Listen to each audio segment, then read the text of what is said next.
Hello again, everyone. Thank you so much for joining me for this special CNN coverage. I'm Frederica Whitfield in Atlanta alongside my colleague John Berman in Lviv, Ukraine. Right now, major developments in western Ukraine. Just moments ago, CNN crews hearing explosions and seeing large plumes of smoke in Lviv, where our John Berman is.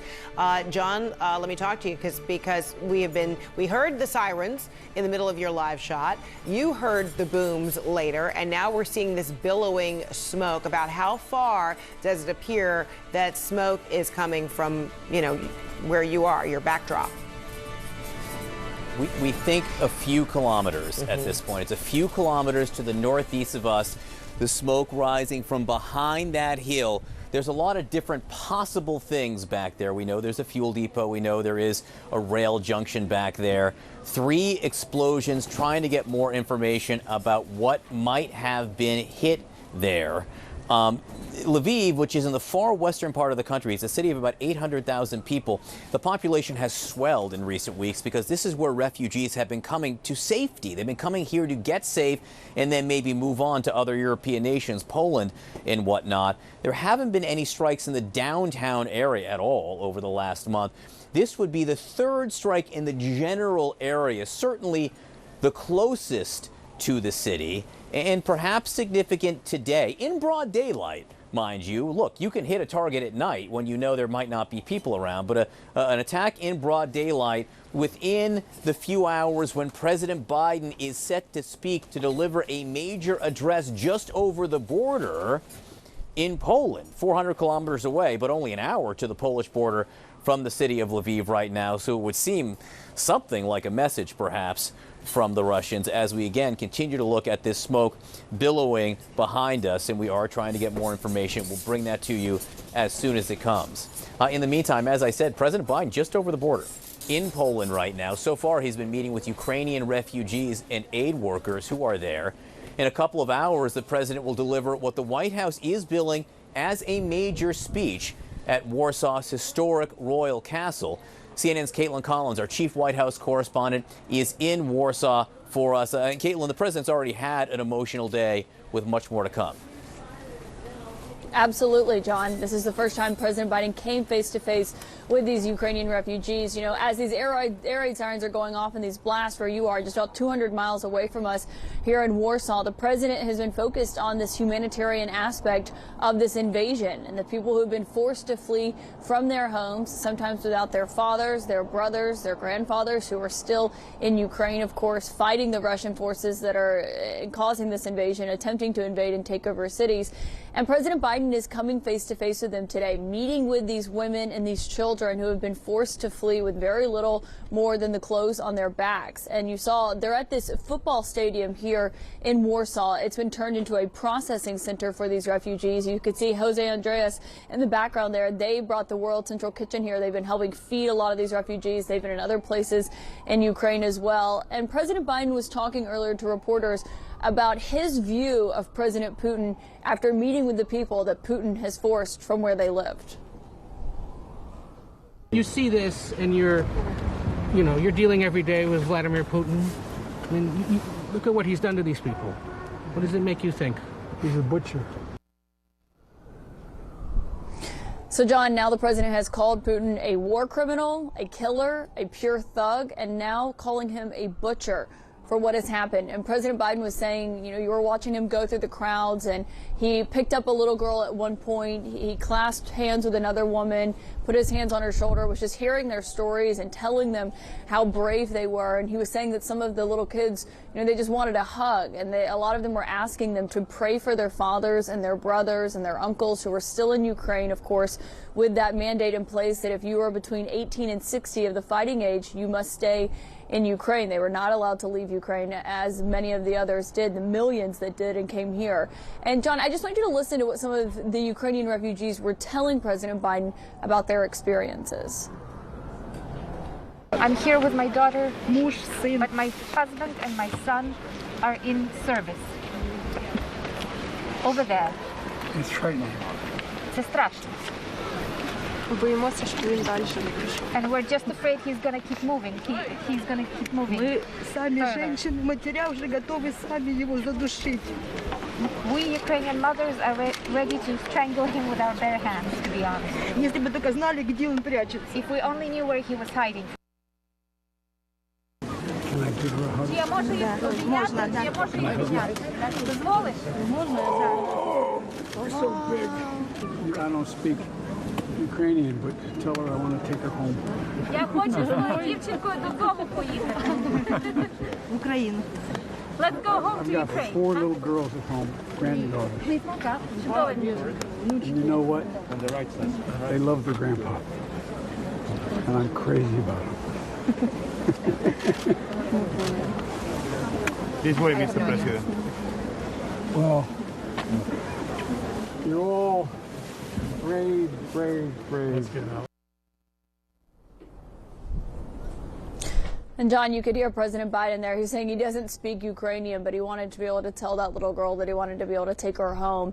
And something when he was speaking with reporters later, when he called President Putin a butcher, he was saying that, you know, he's always surprised by just how strong the human spirit is, and was saying, looking at these people who have had everything taken from them, including some of their family members, and just meeting with them and talking with them here and talking about how brave they are. And it just is a remarkable moment, really, on this trip where the president has been focused on diplomacy. He's been focused on what they are doing for forces in Ukraine. But here, coming face to face with the refugees who have been forced to leave their homes because of this invasion. 1 in 2 Ukrainian children, we're talking half of Ukrainian children, have been displaced from the Russian invasion.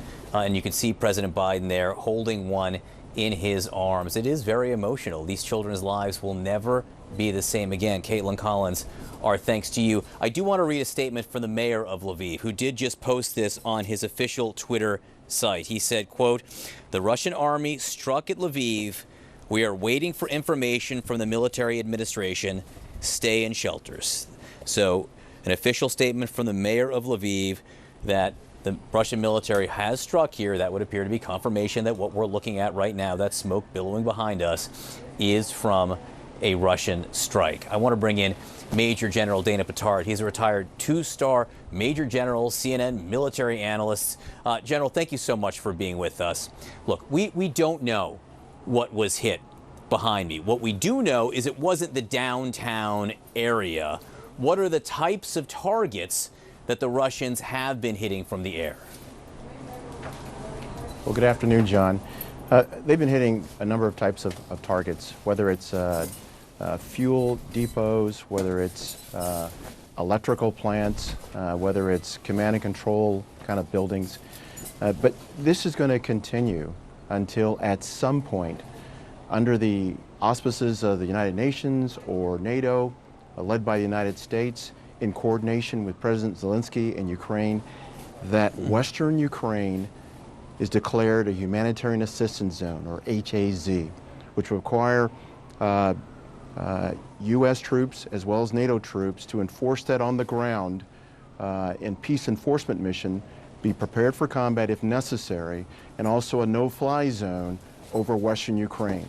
This is preventable to allow the refugees and civilians to be able to depart as necessary.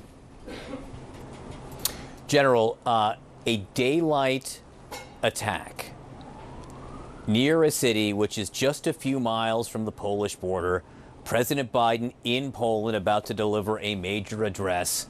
Can that be a coincidence? Probably not. I mean, the Russians know that many media outlets are using Lviv as a hub. And it is close to the Polish border of Ukraine. It may in fact be a message, but it is clear that something needs to be done with Western Ukraine, and that would be a humanitarian assistance zone, or HAZ. And if people look at the map, they can tell. I'm in Lviv. The smoke you're seeing behind me is in Lviv, really just an hour's drive from the Polish border. What the Russian general said yesterday was that they're shifting their focus all the way to the other side of the country. All the way to the other side of the country was the claim. If that was the claim, what we're seeing behind me really seems to suggest that he wasn't being completely straight. General. Well, again, what we're told by the Russian military is one thing, but what's happening on the ground is another. Russia never did have the force structure to be able to take over all of Ukraine, even the capital Kyiv, or even the second largest city, Kharkiv. And Russia's had some reverses. They've been surprised by the tenacity and the courageous fighting of the Ukrainians. So they've had to take a tactical and operational pause outside of Kyiv with their forces there. They're going to have to consolidate their forces in the Donbass region, continue to fight to keep that land bridge between the Donbass region and the Crimean Peninsula. But I don't think that this is over in the least at all. This war is going to take place for a while. They're waiting for reinforcements, whether it's from Belarus, whether it's from Russia, or other Russian forces from Georgia, so they can continue to attack, I believe, Kyiv and other key sites in the future. Well, look, I can tell you it's not over. I can see it's not over behind me with the smoke billowing there. You bring up a really interesting point, though. Given that the Ukrainians now are claiming some success in their counteroffensive efforts north of Kyiv, and now today, just today, they said they launched some counteroffensive efforts in Kharkiv. It may be that the Russians just want to send a message to the world when they know that the media is in this city, as you said, to send a message that, hey, they're still here. Maybe a message not just to the West, but maybe a message to the people inside Russia as well, who may be starting to doubt the possibility of success in this mission. And that's a possibility. Again, the fact that the Ukrainians are conducting counteroffensive operations is a good thing, but that can only last so long. They only have so many munitions, so many weapons, so many Javelin missiles, so many Stinger anti-aircraft missiles. They need assistance. And it would be very helpful to have some NATO troops helping with the humanitarian assistance zone in western Ukraine, if that is in fact declared. Retired Major General Dana Pittard, it's an honor to get to speak to you. Thank you so much for helping us understand what we're seeing here behind us in Lviv. Appreciate it, sir. Again, what we are seeing is smoke billowing into the sky after we heard 3 blasts. The mayor of Lviv, this city, says the Russian army struck at Lviv. We're getting more information. Stay with us. Our special live coverage continues right after this.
Welcome back. I'm John Berman in Lviv in western Ukraine. The mayor of this city just put out a statement that reads, "The Russian army struck at Lviv. We are waiting for information. Stay in shelters." We have another statement as well. This comes from the head of the regional military administration, who says there were 3 powerful explosions near Lviv. Now there's an air alarm, so keep calm and stay in shelter. We heard the 3 bangs, the 3 explosions.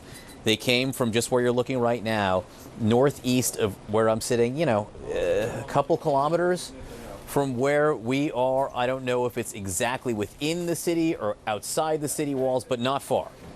Not far. We're seeing the smoke, and we are waiting for information about what was hit.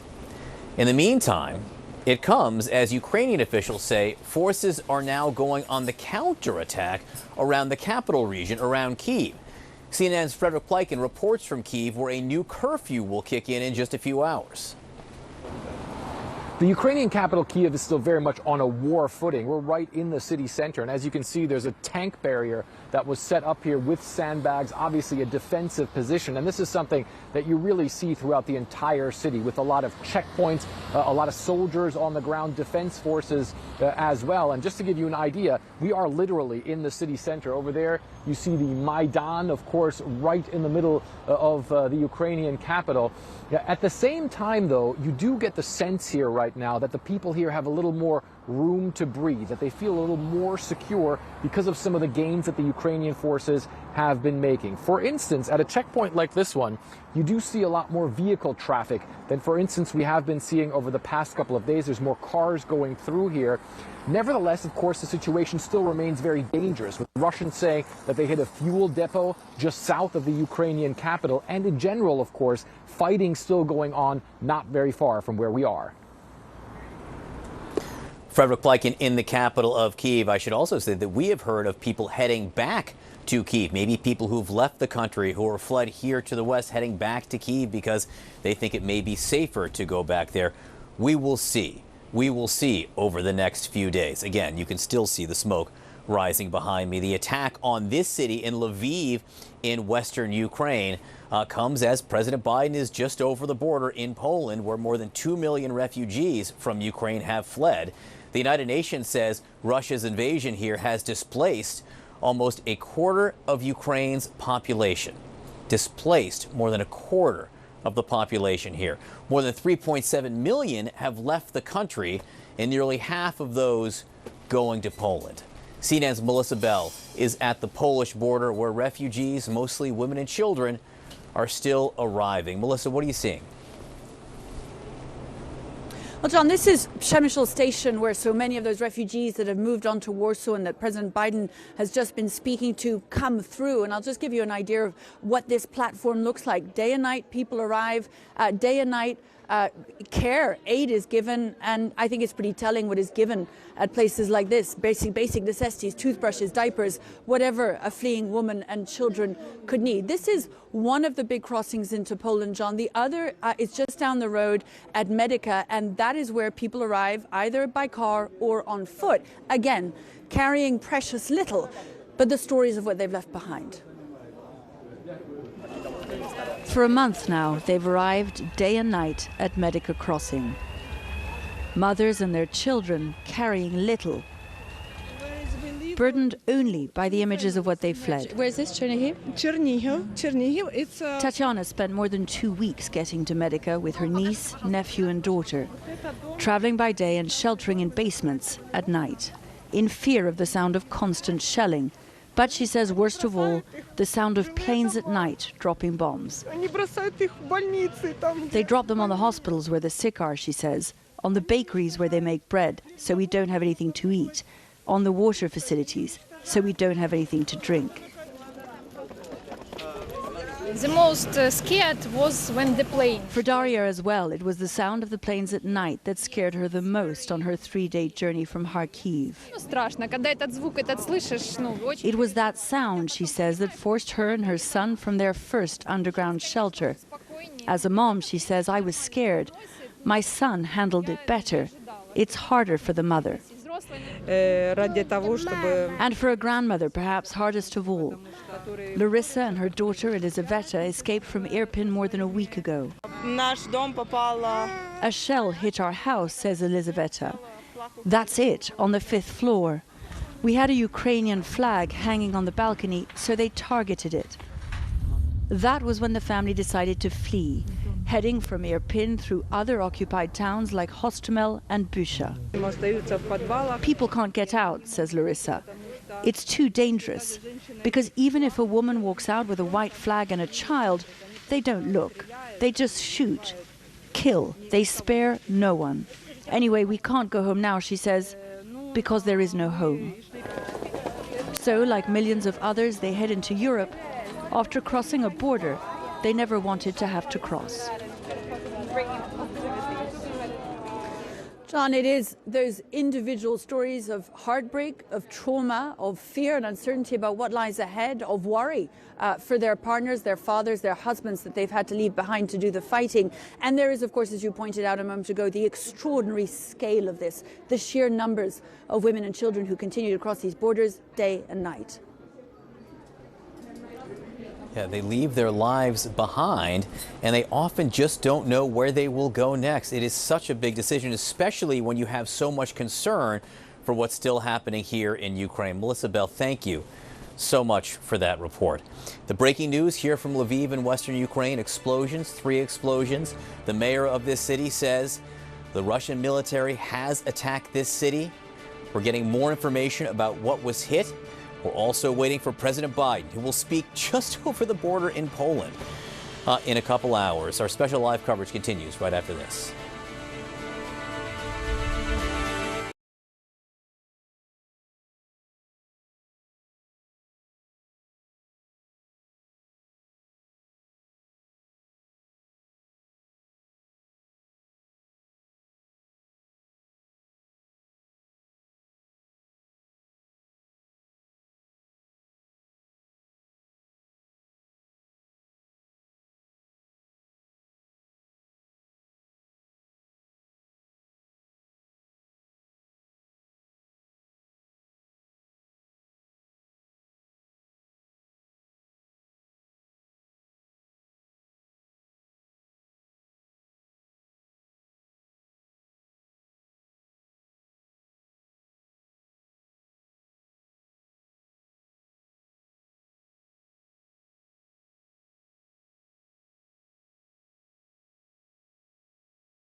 Welcome back. I'm John Berman in Lviv in western Ukraine, where the smoke continues to rise behind me northeast of central Lviv, this city of some 800,000 people in the western part of this country.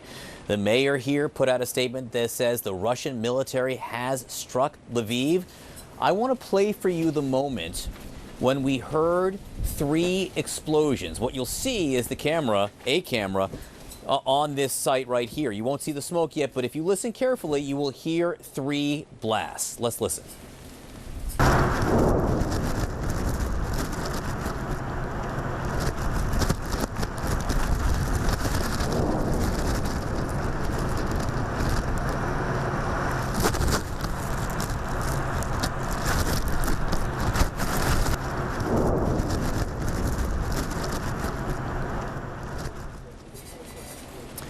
So you could hear those 3 blasts. It followed an air raid siren, an air raid warning here. So the people in the city did have warning to go seek shelter before the blasts themselves. And then a few minutes after we heard those explosions, we did see the smoke beginning to rise. We're waiting for confirmation about what was struck. It doesn't appear to be in the downtown area. It doesn't appear to be, I should say. But we're waiting to figure out what exactly the targets were. We'll bring you that information absolutely as soon as we get it. The humanitarian crisis in Europe, as millions flee this country, is growing greater by the day. The United Nations says more than 3.7 million people have now left Ukraine and gone into the neighboring countries. Exhausted, hungry, these families in desperate need.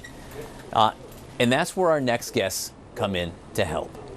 Joining me now, the co-founders of Mercy Chefs, Gary and Anne LeBlanc. They're serving thousands of meals to refugees in Romania. Thank you so much for being with us this morning. Look, it's truly amazing what a hot meal here in Romania. The Romanians have been incredibly open and hospitable. So we turned our attention toward providing food supplies into Ukraine. So for the last 3.5 weeks, Mercy Chefs has moved over 1 million pounds of food into Sumy, into Kharkiv, into Kyiv, even down into Odessa. And so we've been sending food into the eastern part of the country just as much as we can, as quick as we can over the last 3 weeks. Mercy Chefs began after the devastation that we all saw during Hurricane Katrina.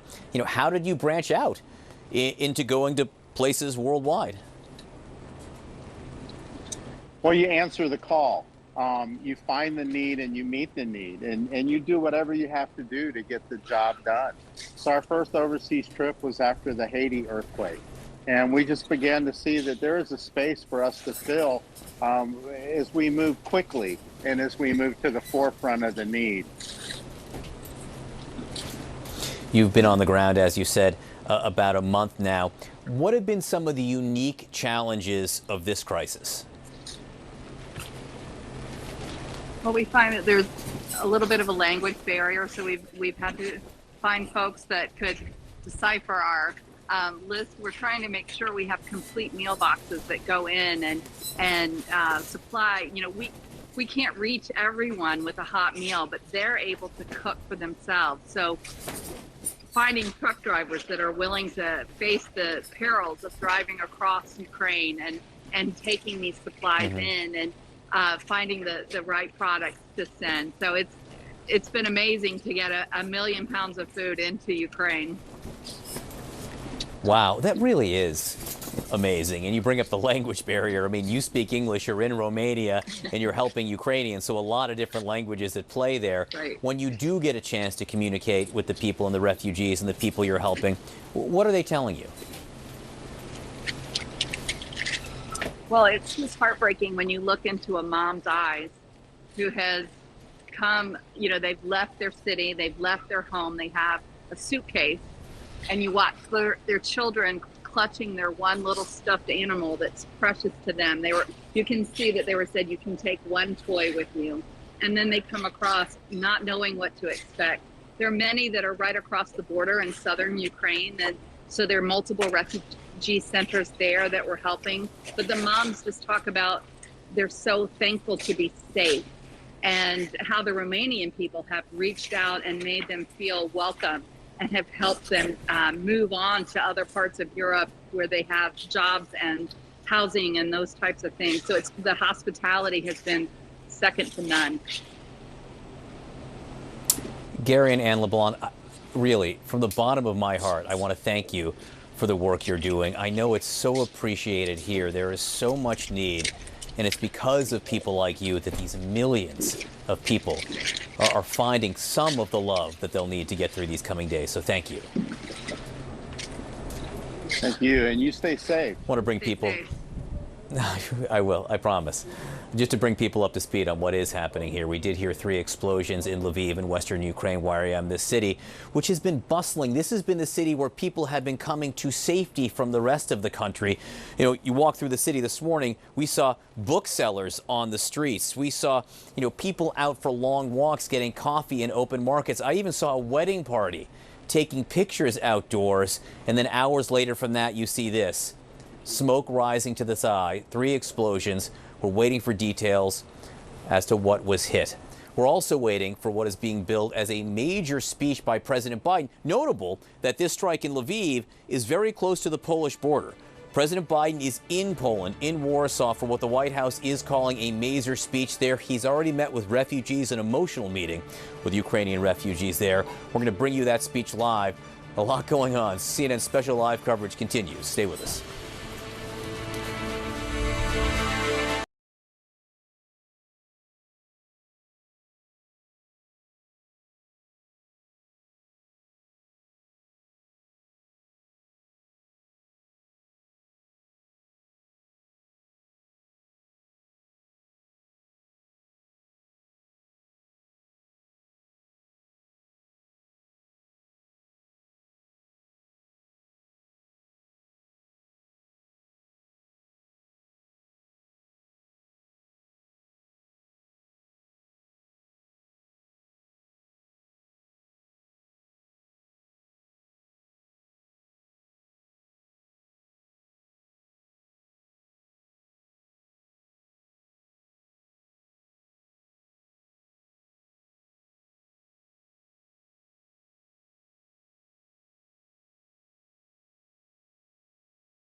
Across Ukraine, people are stepping up in the fight against the Russian invasion, and that includes one of the country's premier fashion brands. Milanova is known for making stunning bridal gowns in Ukraine, but now they are using their skills to tailor-make attire for the battlefield. The company is supplying soldiers and medical workers with much-needed assistance during this critical time. And joining me right now from their workshop, now set up in Poland, the CEO of Milanova, Uliana Kirchuk. Ilyana, so good to see you. There you are in Warsaw, but home is Lviv. And that's exactly the city where today, at this hour, we're watching this billowing black smoke. And the Ukrainian military confirms that that is the result of some Russian strikes. You still have family and friends there in Lviv. So tell me what you're thinking and feeling right now as you're looking at this smoke coming from your home. Actually, I can. That's kind of the most difficult interview in my life, because just 30 minutes ago, I have heard that my city was bombed, and thanks God, I have managed prior to this interview to call my mom and just to check on her if she's okay. So she's fine.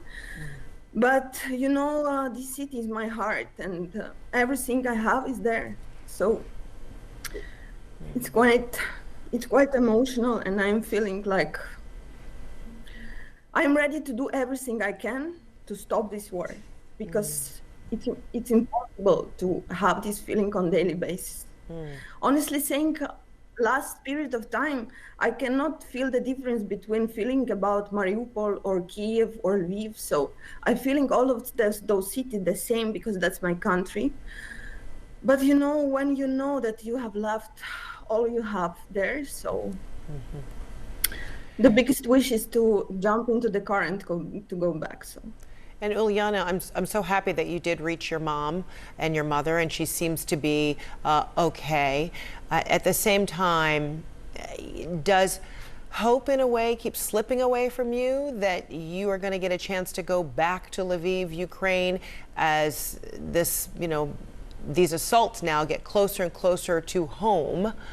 Or do you still feel very confident that you will get a chance and your fellow Ukrainians will find home there again? Honestly saying, I don't have any other opinion. So that's what I'm looking forward the most, to go back home. I have been home a week ago, so now I'm living like for two places, partially for Lviv, partially for Warsaw, because as you may know, we have relocated part of our team of Milanova here to Warsaw. So I'm trying to restore the processes, the business process, to be able to provide the job for the people and to ensure that they will have it tomorrow and they will be paid in these months and coming months.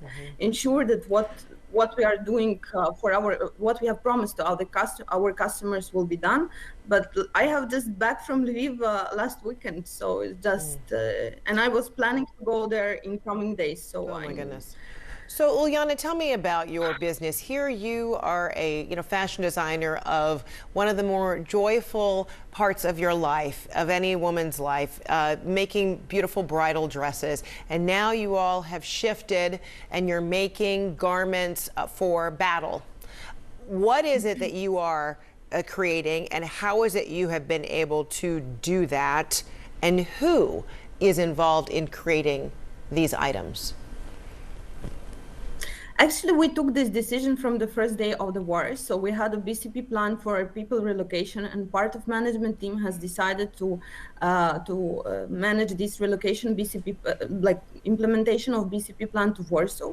And on the other hand, we took the decision from the first day to start making those things which was needed for army. So actually, we just a few people have just jumped to the supermarkets to buy materials, and we have started from military nets.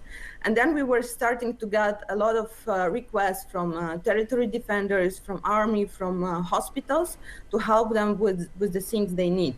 And we cannot do super special things because we don't need a professional equipment for that. But we are doing the best what we can do because we have a super professional team, and we have got like skis we have made all of that overnight, and the people was so inspired and so motivated to join this project that we had no question from no one that we should do that. It looks like we're looking at some video of maybe vests that are created to hold armor and supplies in these images. And we're also looking at your workforce that looks like it's mostly women. And now are these mostly women who have also left Ukraine and left their brothers, sons, husbands in Ukraine to fight? Yeah, actually, that's the situation for now. So as I have already mentioned, that we have left all we had there and the dearest and nearest people, but we have to ensure the security. At least we have to ensure the security of children, because we have relocated people with the children together, and we are trying to restore work to help the people. Like to get money and also to pay those who remain in the Lviv. So that's like the idea. Ulyana Kirchuk, I wish you and your family the best, and do hope that you do ultimately get a chance to return back to your home of Ukraine safely and resume your life. You don't. We will do for sure. You won't. So you do not feel like you'll ever be able to return home? No, we are just counting days and hours to get back. So home is home, Our country has no place today to feel secure at all. Neither for kids, for women, for nobody. But that's only wish all of us have, to return back home. All right. Ulyana, wishing you the best. Thank you so much. Thank you so much. For more information about how you can help humanitarian efforts in Ukraine, go to cnn.com/impact.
Welcome back. I'm John Berman in Lviv in western Ukraine, just an hour's drive from the Polish border. President Biden speaking over that Polish border very shortly in what the White House is calling a major address. And as that's happening in broad daylight, you can see behind me smoke rising, 3 explosions. The mayor of Lviv says the Russian military has struck his city. 3 blasts. We're waiting for information to find out what was hit, but the smoke still very much rising, many minutes, about an hour after we first heard the explosion. So fires must be burning fairly fiercely at that point. Again, we are waiting for more information, and we'll bring it to you as soon as it comes in. Since the war began now over 1 month ago, a full half of Ukraine's children have been forced to leave their homes. That's according to UNICEF. Every day there is more destruction, more devastation, more suffering from Russian attacks, and it affects everyday people. In Chernihiv, new video shows the destruction left after weeks of Russian shelling. Now this week, I spoke with a 15-year-old boy from that city. He was forced from his home at gunpoint and barely escaped the city with his life, driving over what he believes was a landmine, an explosion that injured him and took his mother's life. 1 second and I see a yellow explosion, sound in ears, and I just remember I woke up in road, I see the broken car, and I see my mother going in fire. My mother was ще була жива тоді, коли горіла. My mother was still alive while she was on fire. Я почав повзти з дороги. I started crawling away from the road, and then I felt a pain in my left clavicle. Yeah, I have a broken.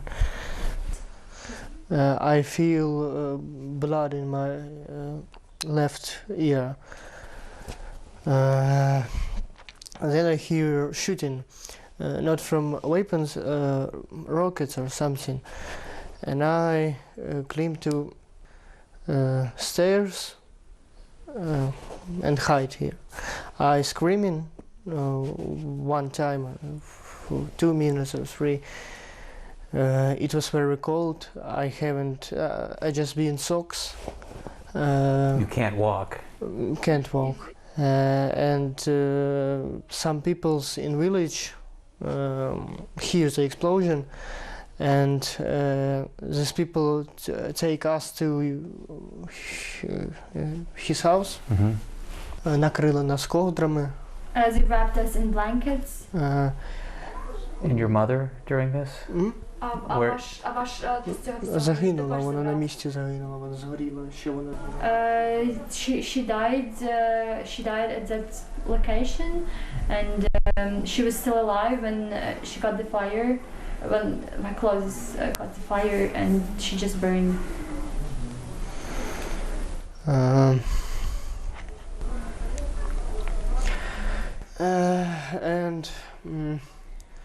When doctors drive me about the hospital, I looking for some people from territorial defense or police to find my father. You and your father, are you okay in your hearts? Father is hard. You understand, your wife is dead and you look to your son. I can't stand up without you understand. I think до мене ще повністю не дійшло. And myself, I think I haven't realized everything to its full extent. What do you want the world to know about your mother? Що б ти хотів, щоб світ дізнався про...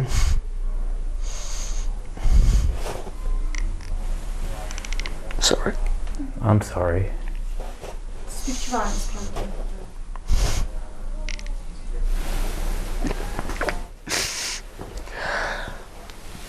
Excuse me. Thank you.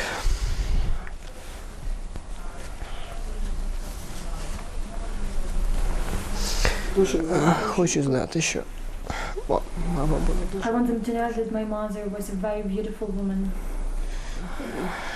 І любила чистоту і порядок.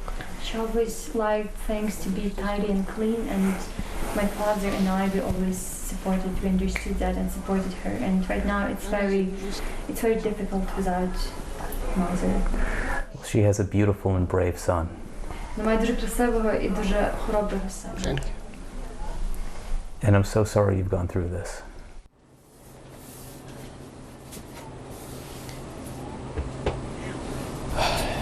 His mother would be so proud. He is so brave, and he is getting through this. He is recovering in the hospital. He's playing music again. He loves to play the guitar, and he couldn't hear at first after the explosions, but he is now hearing well enough to play the guitar, which he did play for us. But I just can't imagine what he went through. I can't imagine what he went through, what he saw, telling us that when he left his mother, when he last saw his mother, she was alive, but on fire.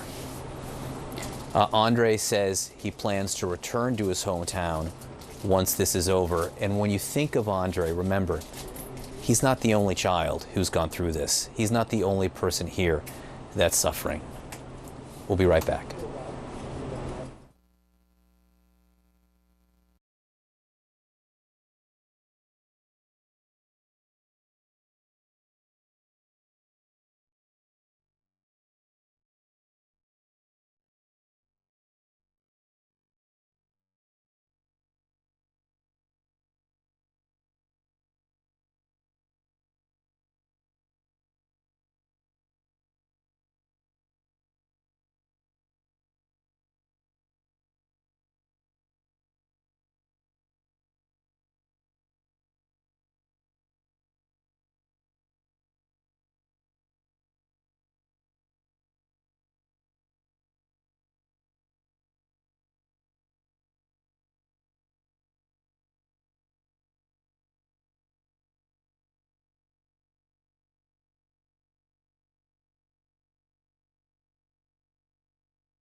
Hello again, everyone. Thank you so much for joining me for this special CNN coverage. I'm Frederica Whitfield in Atlanta, but however, I want to go straight to Warsaw, Poland, and my colleague Wolf Blitzer is there for this highly anticipated major speech coming from the President of the United States, Wolf, while there in Poland, wrapping up his trip to Europe.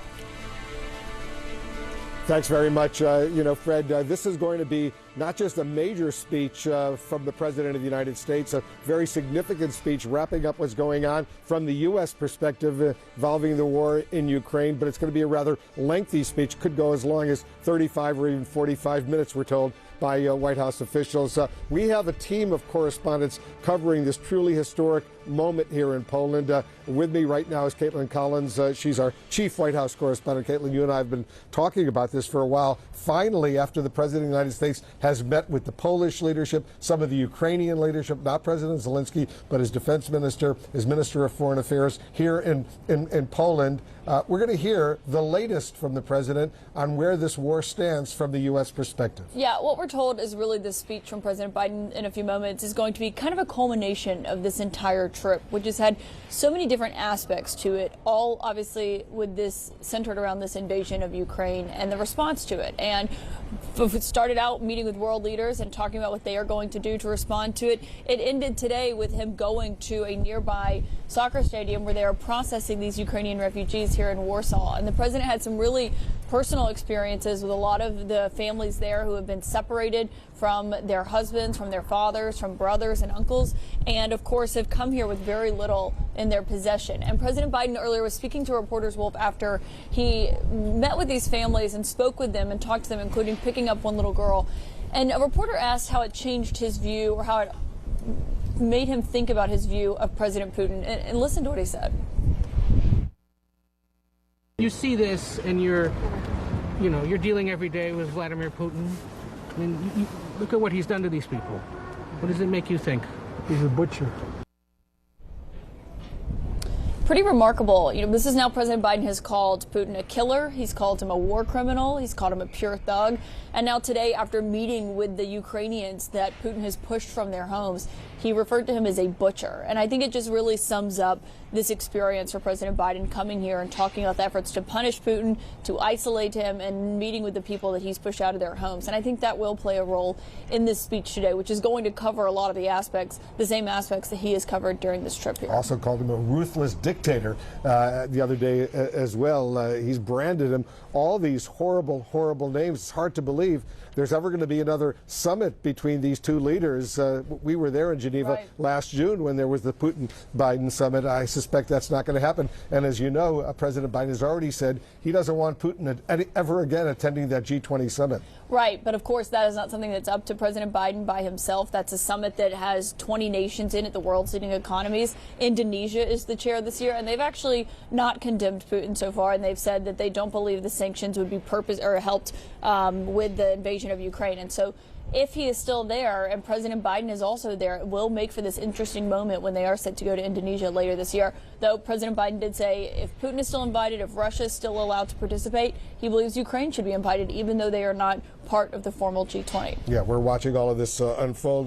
The president is about to deliver what the White House calls a major speech over here, not too far from where we are at the Royal Castle here in Warsaw. Phil Mattingly is already on the scene for us. First of all, Phil, explain the significance of this location. Why did they decide to pick the Royal Castle? Wolf, it's interesting. The White House is not trying to lessen expectations for these remarks, as Caitlin detailed, calling it major, calling it significant. And any time there is a moment like that, the backdrop they choose is intentional. And the decision to pick the Royal Castle, I think it'll be interesting to see how the president weaves and ties it into the history of this building, this kind of symbol of the Polish nation, and perhaps most importantly, the symbol of the ability to rebuild. This castle, which is so critical here in Warsaw, was damaged terribly in 1939 by Nazi artillery and bombings, and it was completely demolished and torn to the ground in 1944 towards the end of the Warsaw Uprising. In the 30 years after that moment, it really wasn't rebuilt at all. The Communist ruling party in the Soviet Union showed no desire to rebuild it. And yet, here it is, in full, rebuilt entirely, in large part because of donations from friends and allies, Polish immigrants across the world.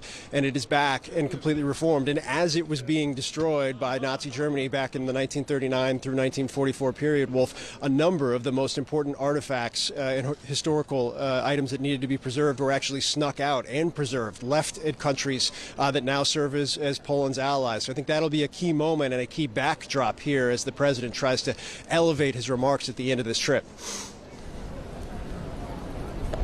Yeah, it's going to be what the White House says, a major address. We're going to get the latest from the President of the United States. Amidst all of this, there's been a horrible situation in western Ukraine unfolding not far from Lviv. John Berman is on the scene for us. John, I want you to be safe over there. We're all very nervous. I see that reporters have already gathered. Looks like Don Lemon is already there as well. John Berman, set the scene for us. What happened right outside of Lviv? It's supposed to be a relatively safe area in Ukraine where you are. All right, Wolf, I'll take this, and then I'm going to bring Don in as soon as I can. Don, do me a favor, nod if you can hear us. All right, we're going to wait to get Don shot up here, but let me tell you what happened. I'm in Lviv. We're both in Lviv in western Ukraine, about an hour from the Polish border, and there were 3 blasts, 3 fairly loud bangs, and then we saw smoke rising from this hill behind me. The mayor confirmed that there was a Russian military strike there, and now we do have, you can see Don Lemon on the scene with the fire there raging behind him. Let me just check. Don, can you hear me? I can hear you. Can you hear me? I can hear you. Yes. Okay, Don. Can you guys hear me? We can hear you. You're on TV. Why don't you tell us what's happening?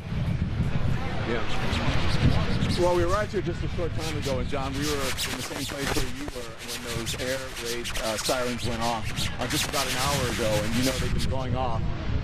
Hadn't been going off that much the past couple of days, but we got one today. And this is right near the city, about a 10-minute drive from where we are from downtown.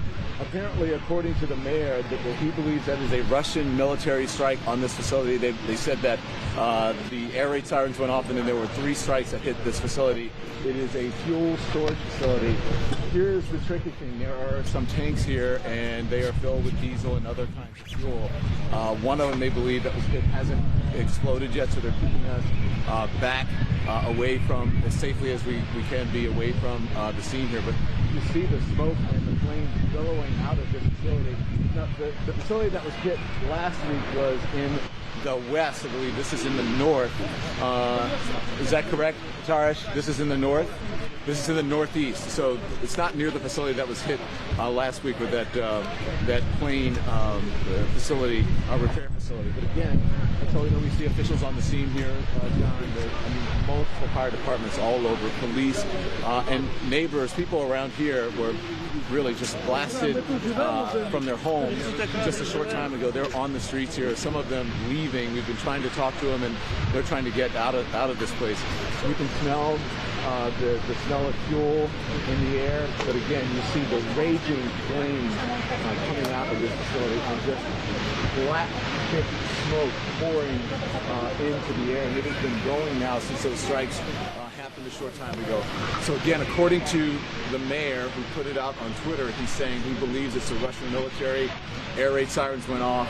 3 strikes, he believes, possibly or probably some type of missile strike. But again, that is what is happening here. And he was urging people to go down to those bunkers, to those bomb shelters that we have where we're staying, where we have all over the city. Some of them they dug out. They just dug out since World War II. And you can now hear, I'm going to let you hear if you can hear it. There's rumbling that's coming from this facility. And if you listen closely, I don't know if you can hear the flames and the burning of that fuel in this fuel storage facility. As you've been saying, John, here on the air, this is Don. Don. From the Polish border. Yes, Don. All right, Don, if you can hear me, if you can hold your microphone close to your mouth or replace your microphone. Guys, everyone, this is live TV, so bear with us right now. Don Lemon and his team raced to the scene where this explosion is, giving us a live report, one of the first reporters on the scene there, an explosion at a fuel depot. You can see the blaze. You could even for a moment hear the blaze there, the force of the fires there behind Don. Don is adjusting his microphone so we can hear more from him, but I'm pretty confident you heard what he was saying. You can see the firefighters on the scene there. You can see people there milling about. 3 blasts, and now this fuel storage facility on fire. The regional governor here says that he has heard reports of 5 people injured. They're still waiting for confirmation of that. So what you have there is an official statement, though not one with much certainty of injuries. You can see, look, this isn't far. I know this isn't far from the city because I was walking, a kilometer from it today, but it isn't in a residential area itself, right? Or it might be close to a residential area, but I don't know how close people would have been living to that facility there. Hey, Don, when you can hear me, when you're back up, let me know. You there, Don? All right, we're still waiting. Don can hear me. Don can hear me right now. And if you can talk, Don, how close is this to a residential area?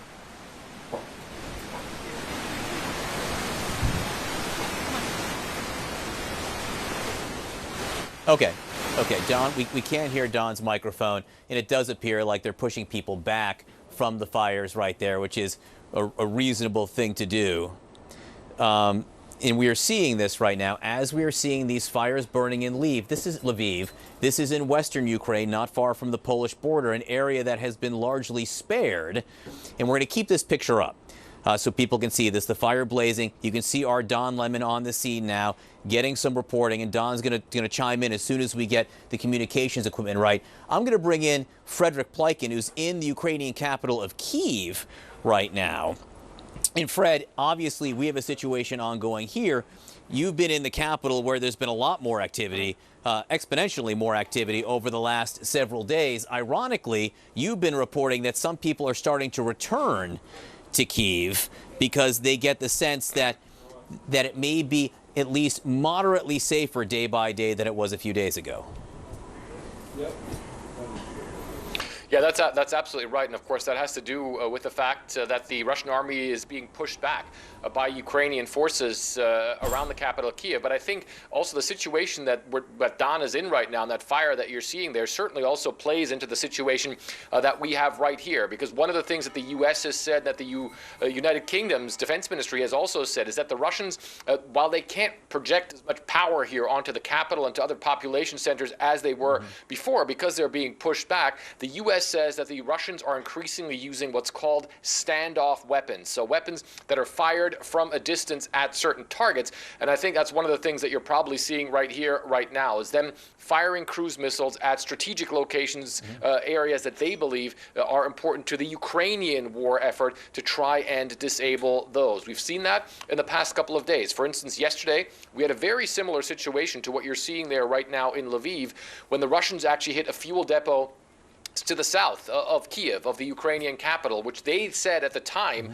the Russians said, was the largest one that was still in operation by the Ukrainian military, and they said that they had taken that out. Also yesterday, they also did hit the Air Force headquarters of the Ukrainian Air Force as well, John.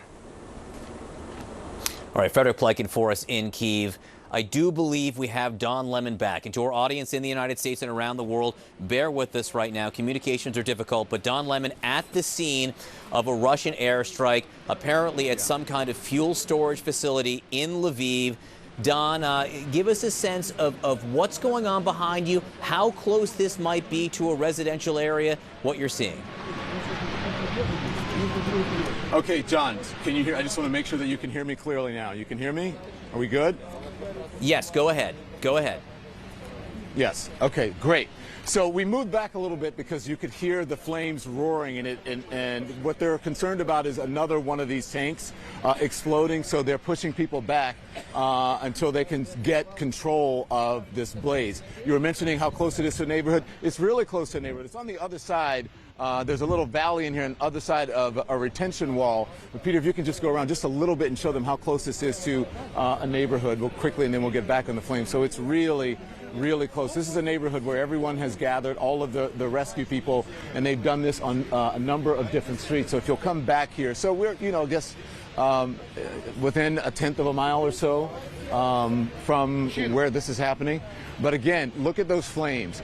They're just roaring, black smoke coming out of there, and you can see them putting the fire retardant, spraying the fire retardant on this. But again, as you said, it is a chaotic scene. They're running fire hoses through this residential neighborhood, this retention wall, and then to the other side of that valley in tanks. Think of it as you will, for those of you who live near a chemical plant, you see these large round storage facilities that carry either fuel or grain or what have you. That is what is happening here. This is a fuel storage facility northeast of the city. Again, we're told it's not anywhere near where that blast went off just a couple of weeks ago when they hit that airplane repair facility. But again, I believe that this is owned by the government, you said, Karish? We're not sure, or maybe possibly the Chamber of Commerce. But again, it is a storage facility, and John, those flames are just roaring out of, I think, at least 2 of these tanks. And again, the concern is that another one will go off. I just want you to hear this. If you can hear this, and John, let me know if you can hear these flames. We can hear it. And it was a loud sizzle just a moment ago when you were, just before you were talking to Frederick Pike in there. But you can hear it just roaring. And considering the amount of hoses that I'm seeing from here, I'm sure there are some in other areas, there are some that are closer. It's going to be quite a while before they really get a hold and get this under control. What they're probably trying to do, or what they will try to do, is do some sort of controlled burn, or at least keep it from going to other tanks. But right now you can see the firefighters and the rescue people racing in and now to where this fire, really the center of this fire, to try to get a hold on it. But yes, it is chaos. We're in a situation, obviously not in the United States. Communications aren't great. We're in the middle of a war zone. So there are some communication issues and technical issues, but this is what you're seeing here. And I just really want you to hear the roar of these chemical flames. And as I said earlier, John, you could smell the smell of chemicals and smoke in the air. We are downwind of it, and so the flames are blowing in the other direction. So we're able to get a clearer picture. If we were in the other direction, we would not be able to get a clearer picture of this. But I mean, from my vantage point, I'm sure you can see it because our photographer Peter is probably pushed in on that fire. I mean, it is unbelievable, a spectacular chemical fire happening here. Again, the mayor and the military, the minister of the military, said they believe that it is 3 airstrikes on this facility, and we don't know when we're in these situations. That's why we're wearing this gear. If there will be another, when there might possibly be another, if this is just to terrorize people, or we're not sure exactly what the strategy was. But as we heard yesterday from a Russian official, they were saying that they were going to pull back on this mission and just concentrate on the Donbass area. This is nowhere near that. And so I'm not quite sure what the strategy is here. And as I was speaking to people yesterday after the Russian official said that, they said they don't believe anything that Putin says or any of Putin's lackeys because they are ministers of disinformation or misinformation. So they would take a wait-and-see approach. And here is what we waited for, and here is what we're seeing right now, John.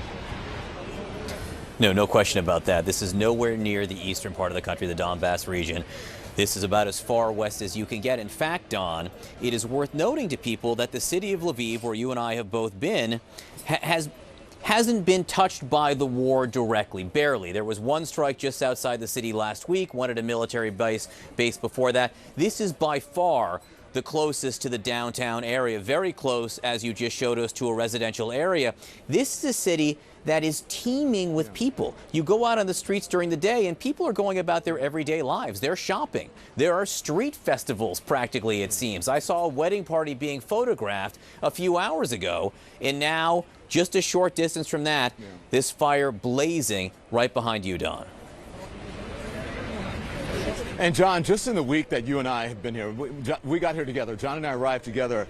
I saw the city, as you did, people trying to get back to normal. When I got here, it was darker. During our live shots at night, it was darker. They had a restriction on lighting, I am told. And then every night it seemed to be more people out, and every day more people out. It seemed to be getting back to normal.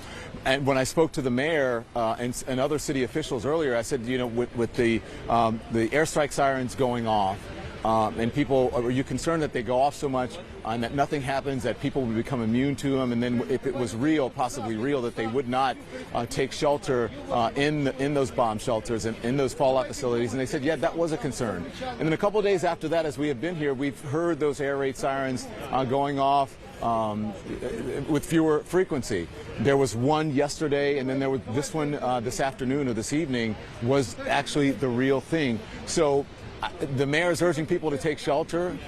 This one is real. He is saying they're urging people to stay in their homes, and if you're in this neighborhood, to get out of this neighborhood. But you're exactly right. This had been seen as a relative safe haven, and now you have this in a city, you know, with almost 1 million people, according to the mayor. About 720,000 officially from the census, but he says almost 1 million people, with 200,000 plus displaced people on top of that, and they're trying to figure out where to put them. They're putting up yeah, Don, I don't know if you see the police line is at your head right now. I don't know if you need to move. Yeah. Yeah, it is, yeah. Yeah, if you need to move, go ahead and move. Let me just bring up... They put it where we are, so we're good. Yeah. We're good. One point that I do think is worth noting here is this was a daylight attack in this city, this western hub of activity near the Polish border, within a few hours of when President Biden is in Poland, set to deliver what the White House is billing as a major address. It's hard to imagine it's a coincidence, Don, that a strike in this city is about as far west as you can get in Ukraine, happening so close to the president's speech. It may be that was part of the message. I don't know if that is. I mean, look, certainly it is closer. You're saying this is as far west, almost as far west as far as a major city that you can get, and a city that had been a relatively safe haven, as you said. But I mean, you have to take note. The president is in Poland, very near the Polish border, and we are not far from that. So you know, one must take note of that, and it would make sense. But I'm not exactly sure that was it, since we have had a couple of strikes here and one on the airplane facility here. So I'm not sure, but then this is really far west for airstrikes to be happening. And you have to remember, I mean, I'm not sure if there was some strategic reason that they did this. Maybe it is just fear. Maybe it's just to terrorize people. But you have to remember the people who have been coming from the eastern part of the country, John, they have been coming to Lviv because it's a relatively safe haven. And they've been coming here because they said, well, there's no reason for the rockets to go this far. But what they have been noticing is that when they had the strike before, people got nervous. So what they do is they head further east. They go further west, I should say, towards the Polish border and on into Slovakia and Romania and Poland, and just to get out of here because they don't know. There's a difference, though, in the folks who are here, who have been citizens of Lviv and have lived here for some time. When they hear the airstrike sirens going off, they take it with a grain of salt. Maybe they go to the shelter, maybe they don't. But for the people who have been displaced and have come from the eastern part of the country, closer to Russia, they don't. They go into those bomb shelters. They head into those facilities for safety. They take cover because they have been traumatized by this bombardment and by Russian terror before, if not this time from previous wars. So here we are, and they're still putting out this night. It's gonna, nightfall is gonna happen shortly. John, you're still at our facility, right, where we are doing our live shots, right? So you can see from your vantage point what is happening here. I can't see how much smoke is in the air because there's a building here, but I can definitely see the flames here and see the fire retardant that they're spraying on this chemical fire. Yeah, there is a lot of smoke, Don, a lot of smoke filling the sky, and if that is a fuel depot, which it is behind you burning, it will burn all night. Don, you and your team, stay safe. We're going to let you do some reporting, find out more information on the ground there for a few minutes. Much more coming up. We're going to take a quick break. We're waiting to hear from President Biden over the border in Poland, about to deliver a major address. This is CNN's special live coverage. Stay with us.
All right, welcome back to CNN's special live coverage. I'm John Berman in Lviv in western Ukraine. Behind me, it's about 6:30 at night here.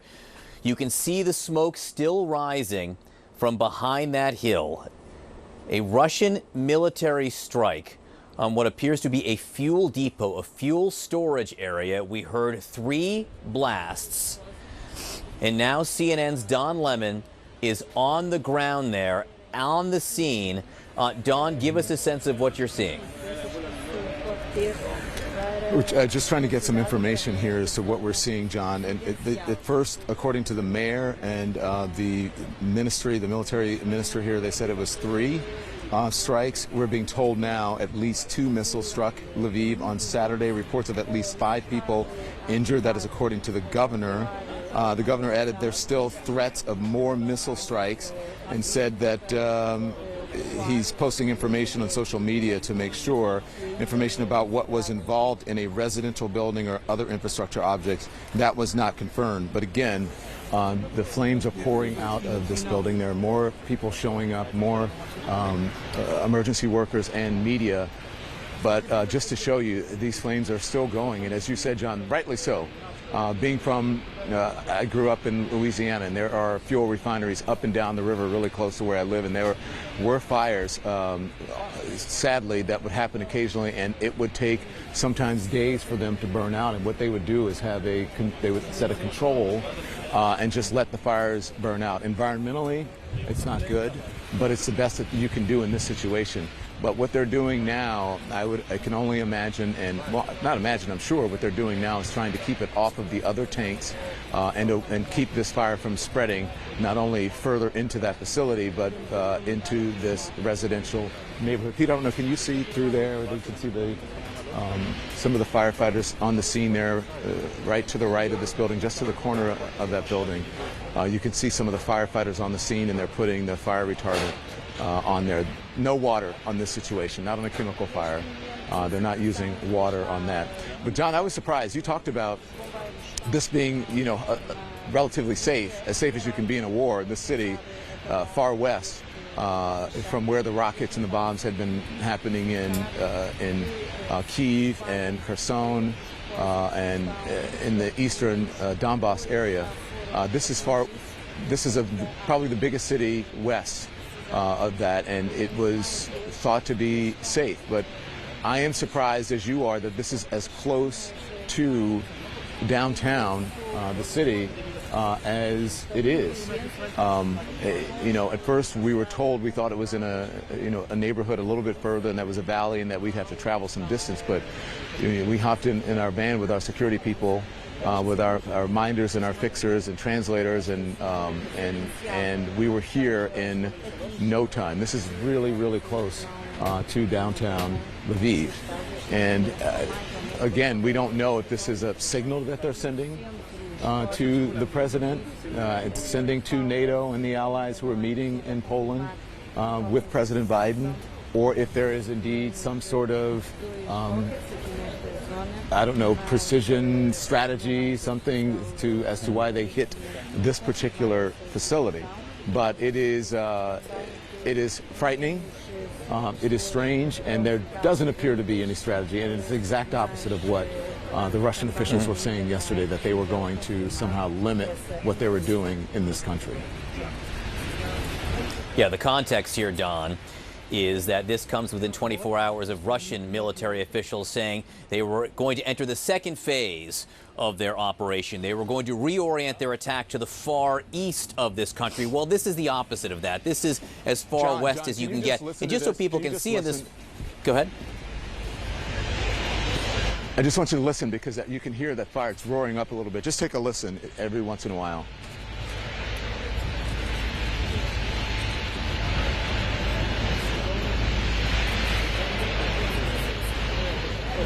Can you hear that, John? It roars and then it resides, and then it builds up and roars to the roar, and then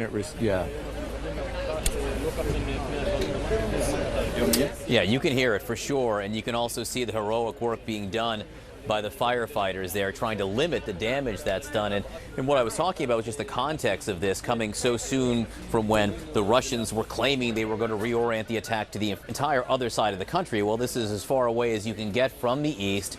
And also, this was a daylight attack within a few hours of when President Biden is scheduled to deliver what the White House is calling a major address just across the border in Poland. The target here in this western city of Lviv. Lviv is the hub, the transit hub for many of the 3.7 million refugees leaving the country, and, you know, for thousands of others relocating. Go ahead, Don. Yeah. So, John, there's and you're right on about that. Like, what is it? 10 million people who have left at least their homes so far. I think it's like 3.5 or 3.8 million people who've left the country. But I just wanted to point out that some of the supplies that they're bringing in, because you know, we both have noted that this is going to take some time for them to get this under control. They're bringing in water and other supplies now. This has not been going on very long, but they're bringing in supplies, water, and other supplies for the firefighters here.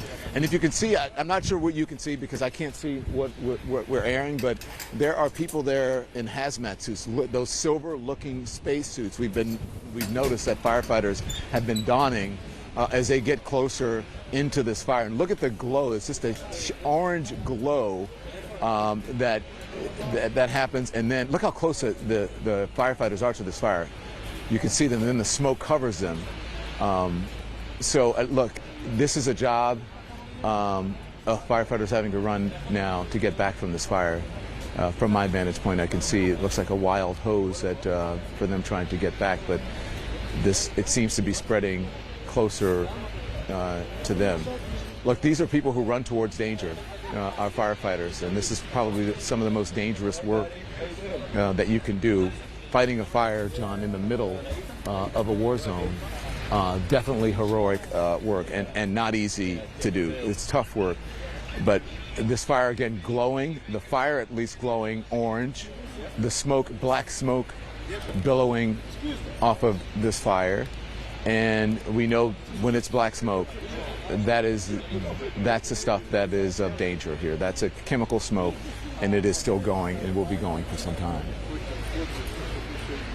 It was remarkable, Don, how close those firefighters were to the blaze. They seemed to have backed off a moment ago to get to a safer vantage point because they were right there battling that blaze, as you've noted, trying to make sure that it doesn't spread even further. Not that far, as you also noted, from people's homes. This is just half a block away, it looks like, from residences, from homes in apartment buildings there. Hey, Don, what we're going to do, again, if you can get some more information about the situation there, that's terrific. We're going to take a quick break. Hey, John. We're also waiting on President Biden. Go ahead, Don. Real quickly, we'll try to get as much information as possible, but I think, quite honestly, the folks here have their hands full with the firefighters and also trying to make sure that the neighbors are safe or whatever. So we'll try to get some more information, but this is the best you're going to get. This is as close to the flames and the action that you're going to get. This is the best vantage point. Before we got on the air, we drove around for a little bit trying to find the best vantage point, and obviously they were blocking off some areas because they didn't. They wanted to make sure that people were safe. But this is as close as you're going to get, and I'll try to get some more information from you. But this is CNN. This is as close as you're going to get to this. All right, stand by for us, Don. I want to bring in CNN's Sam Kiley, who honestly has just been on a several-week reporting odyssey through this entire country. Sam, you just arrived in Lviv, drove in literally right now as the smoke is rising in the sky behind us. Don Lemon on the scene of this fire.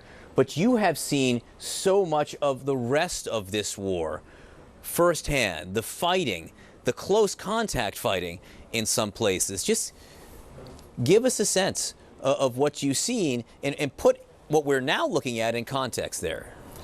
Well, I think, I mean, on the strategic level, what we're seeing behind us is entirely predictable and indeed has happened here in the West, not quite so close to our cameras, but there has been attacks on the training base. More than 35 trainees and trainers were killed in that base. There's been attack on at least 2 airfields here in the West. Funnily enough, I passed an airfield where there was an oil depot flame very similar to this on my way out of Kyiv today.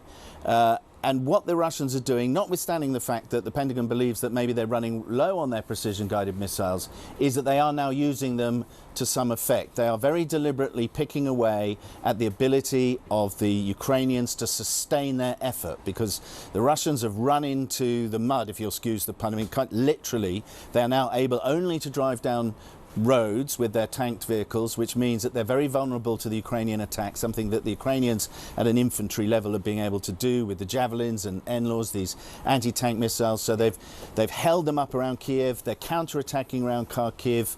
So the Russians are hitting back longer range with these precision weapons that they can, at least they believe, undermine the Ukrainian ability to sustain themselves. So whilst they talk the big talk about shifting their whole operation to focusing on the east, that's just a way of window dressing the fact that that's where they may fall back to, because they have overextended elsewhere.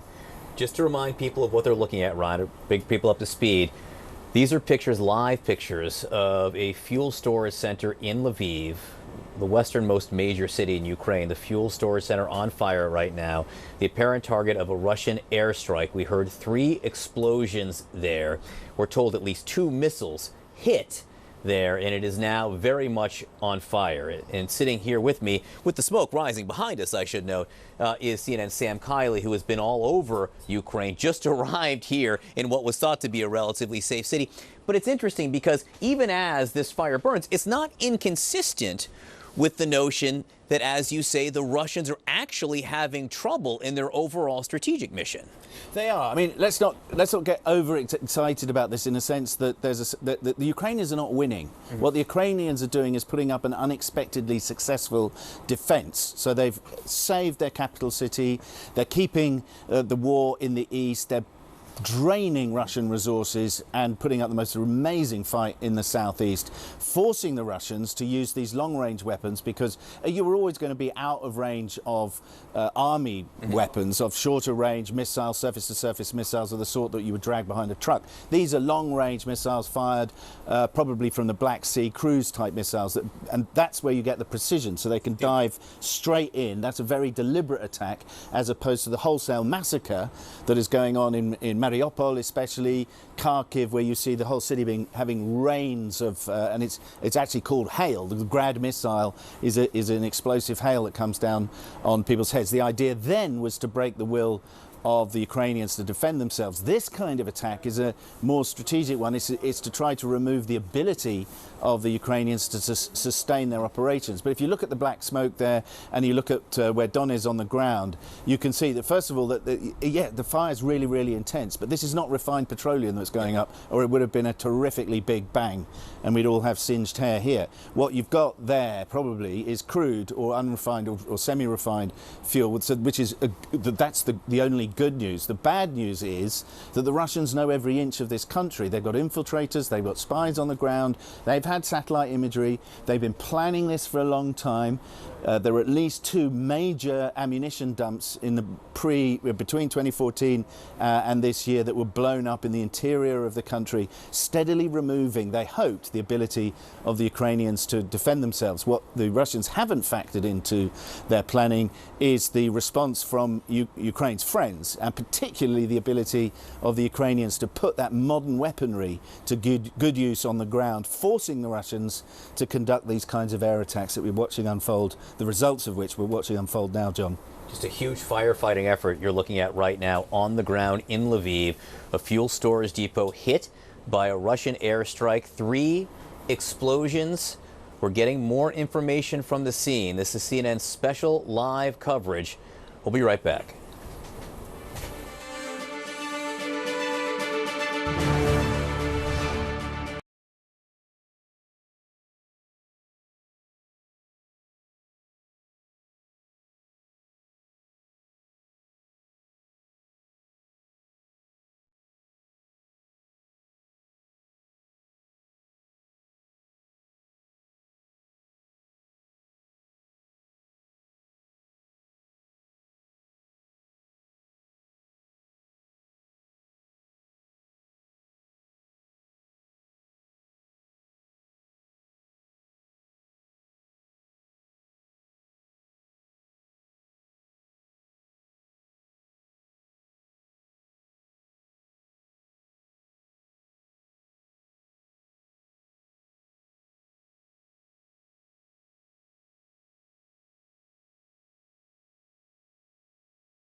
All right, John Berman on the scene in Lviv in western Ukraine. This is CNN's special live coverage. There was an airstrike here just moments ago. You can still see as the sun sets here, the smoke rising behind me. 3 explosions here, and we did just get a statement from the mayor. He said as a result of the shelling, they probably were missiles, not shells, but one of the industrial facilities burns. It is fuel storage, the mayor says. The mayor added habitable infrastructure was not injured.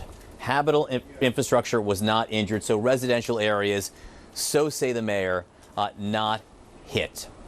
5 people, though, we are told, were reportedly injured. We're waiting for more information from the scene. You can see CNN's crews were there, able to get pictures. Just an incredible blaze at this fuel storage facility that is going to burn for some time. Now, we're waiting for President Biden to give a major address next hour over the border in Poland. He did held critical meetings with Poland's president earlier today.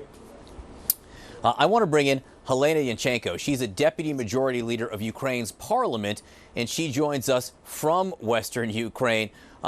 It's so nice to have you on. Thank you very much. I have you on, and you, of course, are seeing what's happening behind us as well, this missile strike at this fuel storage facility. What do you think the significance of this is?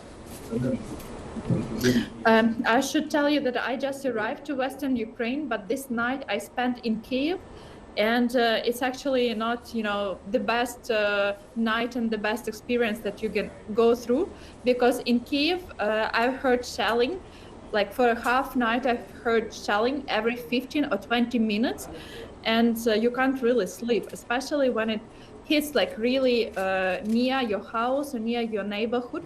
This is something that you can't really get used to it, despite the fact that we are already in this huge Russian aggression against Ukraine for a month. This is really horrible, and I'm adult and I still like shock, and I'm still afraid when Russian missile hits somewhere in the neighborhood, and I can only imagine what children are going through. And I want to talk about children today, because this is something that children do not deserve. As of the day, we have 121 Ukrainian children killed by Russian occupants, and about 490 children who had serious injuries, and they had either leg or hand cut off, amputated, basically. These children need serious treatment. And I can't even count how many children received psychological traumas, because when you, being a child of 3 or 5 years old, are spending weeks in basement, hearing all this shelling, moving through humanitarian corridor, which are also attacked by Russian occupants. This is the memories that our Ukrainian children will carry throughout their lives. And this is really unfair. This is a horrible, bloody war that Russians are doing against civilians, Ukrainian civilians. Thousands of Ukrainian civilians were killed and injured. And I really worry for children. I really worry, and I really don't want Ukrainian children to keep these memories from their childhood.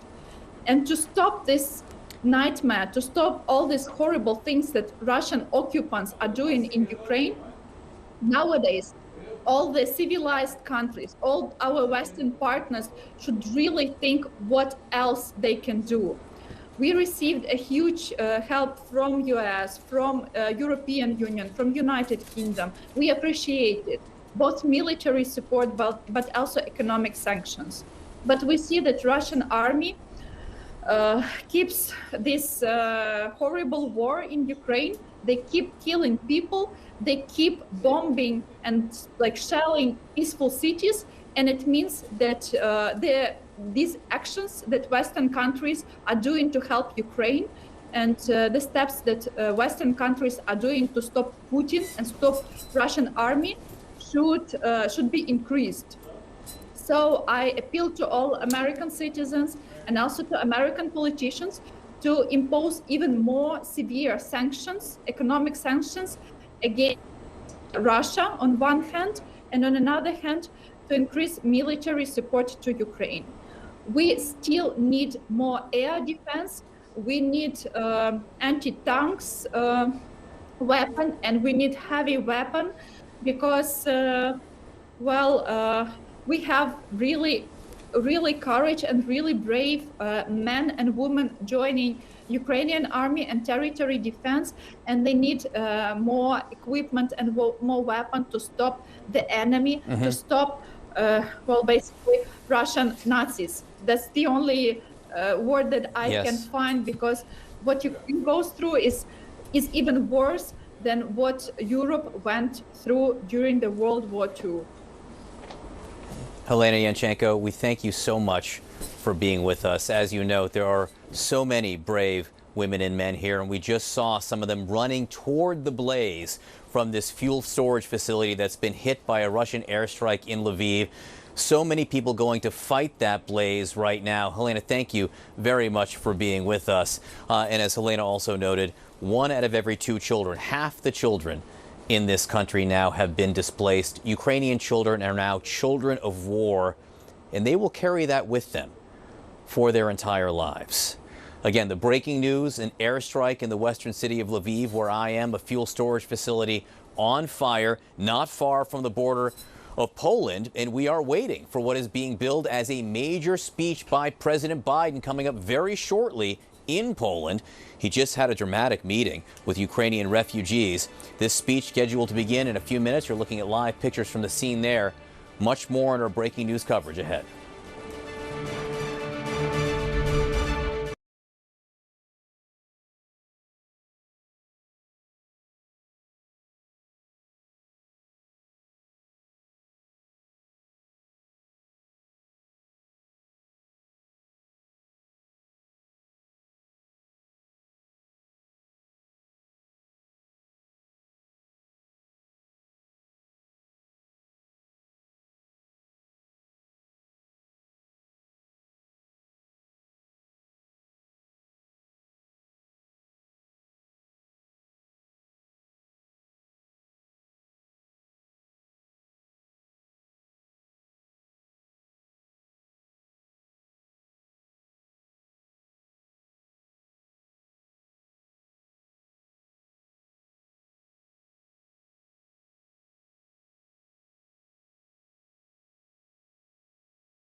This is CNN Breaking News.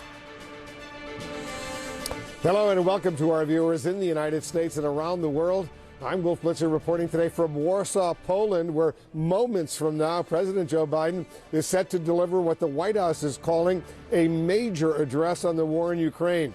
You're looking at live pictures coming in, the motorcade, the presidential motorcade, heading over to the location right now. The speech coming as we're watching also major developments on the ground, not in eastern Ukraine, but in western Ukraine. CNN cameras live in Lviv as the city was just hit by Russian missile strikes, one of them triggering clearly a massive explosion at a fuel storage facility.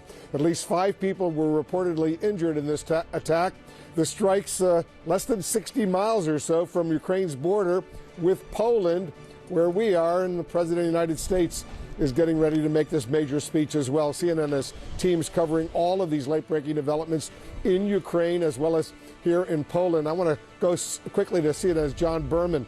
He's been anchoring our coverage in Lviv in western Ukraine. John, tell our viewers who may just be tuning in right now what has just happened where you are. Okay, where I am right now, we heard air raid sirens, about a couple hours ago, followed by 3 blasts. And then the smoke started rising into the sky. It was a Russian airstrike on a fuel storage depot. You can see those pictures from a short time ago. That fuel storage depot on fire. I will tell you, I just heard something else. It's hard to discern because the wind is blowing very hard here right now. So occasionally we hear things that don't prove to be explosions, but it's possible there are more things happening now. But we heard those 3 blasts earlier. We saw this fuel storage tank ablaze.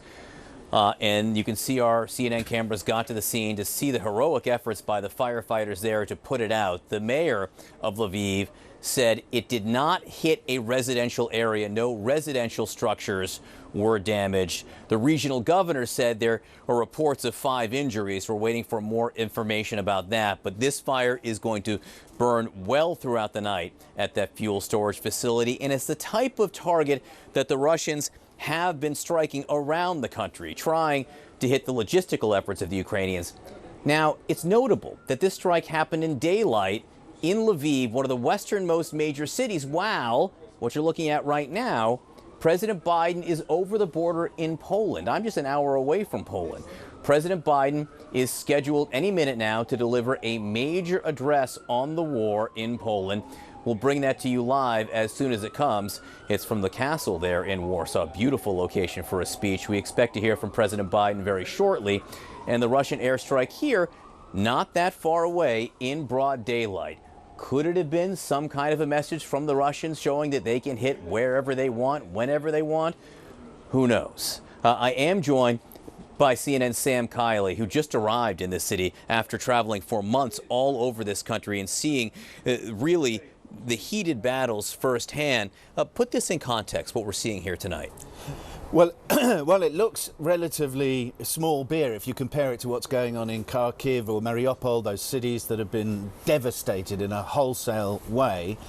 But that would be a mistake. This is a very important strategic decision that has been taken to conduct this strike. I suspect nothing to do with Biden's visit to Poland, but everything to do with fuel. Everything to do with trying to undermine the logistical ability of the Ukrainians to sustain themselves in the defense of their country. Why are the Russians choosing to do that? First of all, because they can't reach the far west with their regular military structures. They have to use their long-range precision missiles. And then as you go further west, they're running into more and more difficulties. Kyiv has been saved. It may not be permanently saved, depending on what the Belarusians do. If they join the fight, that would be difficult.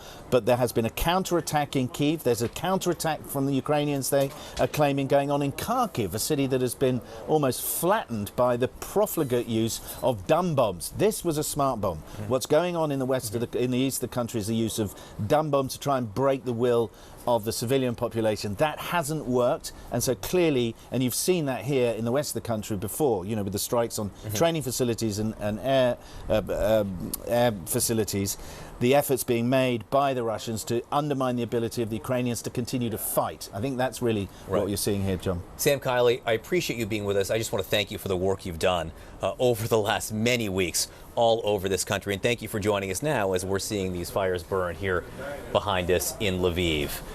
Let's go back to Wolf right now in Warsaw as we see the president arriving for this, what we're told is major speech. Wolf. It certainly will be a major speech, according to the White House. John and Sam, guys, be careful over there. We will, of course, get back to you. We're going to set the scene for the President of the United States. The presidential motorcade has now arrived at the Royal Castle here in Warsaw. The president will be getting ready to deliver this speech. Caitlin Collins, our chief White House correspondent, is with me. Caitlin, I take it the president has been briefed already on what is going on in Lviv. Yeah, we were actually just told by a White House official that the president was briefed. He's a few moments late leaving his hotel to go to the Royal Castle for this speech, a major speech the White House has been describing it as, Wolf. And of course, look at the timing here. Lviv is just about 200 miles from Warsaw, where President Biden has obviously been planning to give this speech, a culmination of his entire trip here. And a White House official has just confirmed that President Biden was briefed on this latest strike before leaving to give this speech. It remains to be seen, Wolf, if he'll mention it during this speech, which is obviously was going to be about his whole trip here from Brussels, where he met with all of these world leaders, to today, where he spent a lot of time with these Ukrainian refugees who have been forced from their homes because of President Putin. And now this strike happening just moments before he is set to give this speech, which is not just to Warsaw, not just to those in Lviv and Ukraine, but the entire world really is watching this speech. And it's a big moment for the White House, and they fully realize that. And of course, the timing of this strike happening just moments before he's about to take the world stage, you can't ignore that, Wolf. And it follows a very emotional moment that the president had meeting with Ukrainian refugees, little kids, older people, not too far from we are at this football stadium. Absolutely. A moment today where you saw he came face to face with refugees, Ukrainian refugees, for the first time since this invasion started. And he was going around meeting with little girls a little girl that he picked up, one woman. He put his hands on his shoulder and was listening to her speak. And the president doesn't speak Ukrainian. He acknowledged that. He had someone coming around and translating, but he still was saying he wanted to send a message to them, to talk to them about what they've gone through. And he was saying it really said something to him about the human spirit. A very moving moment indeed. Phil Mattingly is over there at the Royal Castle. Set the scene for us where you are, Phil. Give us a sense of what's going on. Yeah, to give you a sense of kind of how the White House is trying to elevate this moment, there's about 1,000 people here gathered in front of the stage. Obviously, a very carefully calibrated and choreographed scene for the president to speak. Obviously, at the Royal Castle, an incredibly important symbol for the Polish nation, also a symbol of resilience for Eastern Europe generally. But inside the crowd, Wolf, this is the most interesting thing. You have local officials, you have members of parliament. The Polish President Duda will be here as well. But also, I'm told there will be Ukrainian refugees in the crowd. If you look into the crowd, there are people holding Polish flags, Ukrainian flags, American flags, some holding all three as well. And so to get at the point that Caitlin was making about the intent of the speech, what the president is going for with these remarks, the scene is certainly intended to back that up as well, as we've seen the crowd file in and as we expect to hear the president here in just a couple of minutes. The crowd there, you say about 1,000 people, these are by invitation only? Is that how these folks arrived? You know, what's interesting, well, there's actually a crowd outside the castle as well that is gathered, but inside the castle there are about 1,000 people, and it is by invitation, and in that invitation is, again, members of the Polish government, members of parliament, local officials, the Polish president. But again, I think an interesting piece of this is Caitlin was laying out how the president had very personal interactions with refugees earlier today. There are refugees that were invited and are here in the crowd today as well, Wolf. Yeah, well, that's significant as well. Let me set the scene a little bit more with Fred Pleitgen. He's joining us right now from Kyiv, the Ukrainian capital. I assume, Fred, folks in Ukraine are going to be really interested to hear what the President of the United States is about to say.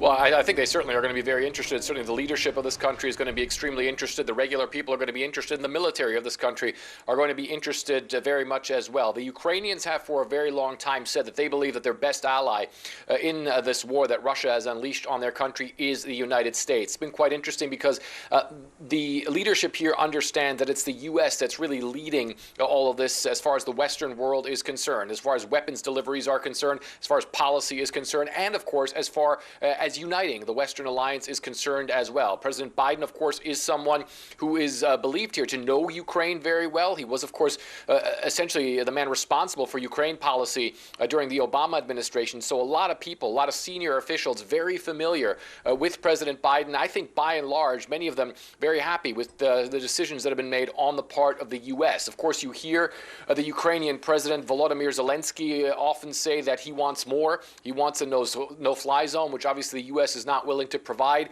He wants, for instance, old Russian-made jets that some Eastern European countries still have. That, of course, hasn't happened yet either. But by and large, the Ukrainians certainly say with the amount of javelins that they've gotten, Stinger missiles that they've gotten, they believe that they've gotten a lot of help from the United States. And officials that I've been speaking to say they are very thankful to the United States. And so therefore, of course, very interested to hear what the president is about to say to that crowd there at that very historic location there in the Polish capital, Wolf.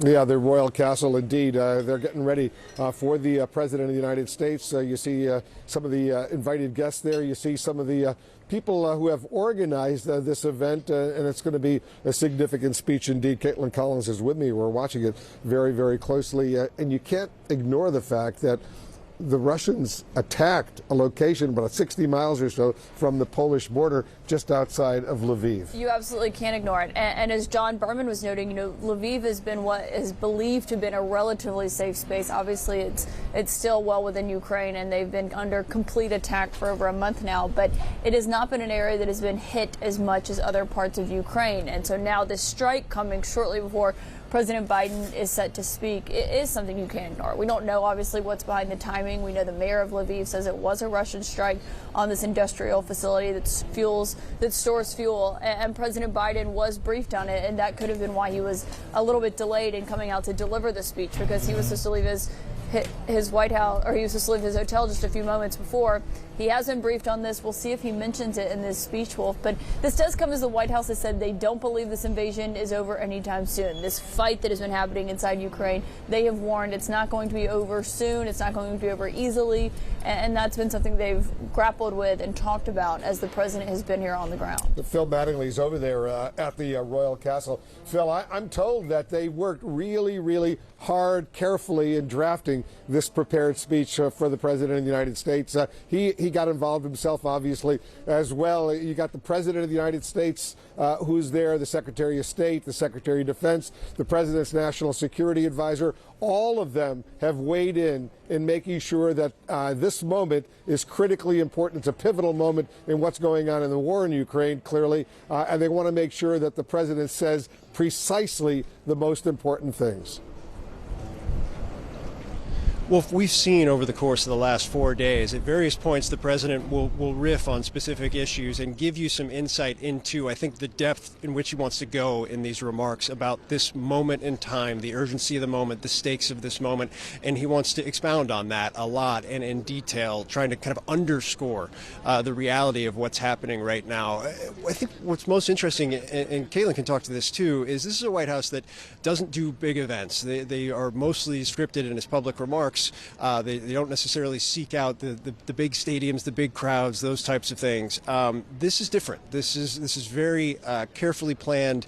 If you look behind me in terms of how the scene is set, they are doing everything they can to elevate these remarks, both in how they've described them leading up to them, both in what you're talking about and what we have reported in terms of the preparation that went into them, but also the scene as well, just where this is at the Royal Castle here in Warsaw, such a critical place for this country, this critical NATO ally, but also critical piece of Eastern Europe, which is very much in a different place than it was just a month ago, just 2 months ago, just 3 months ago. And I think everything that's gone into this underscores that they really want this not just to be the capstone of a trip, Wolf, and a very important trip at that, but they want this to be a speech that is referred to in terms of President Biden's legacy, not just in his first year or his second year, but over time beyond just this moment, Wolf.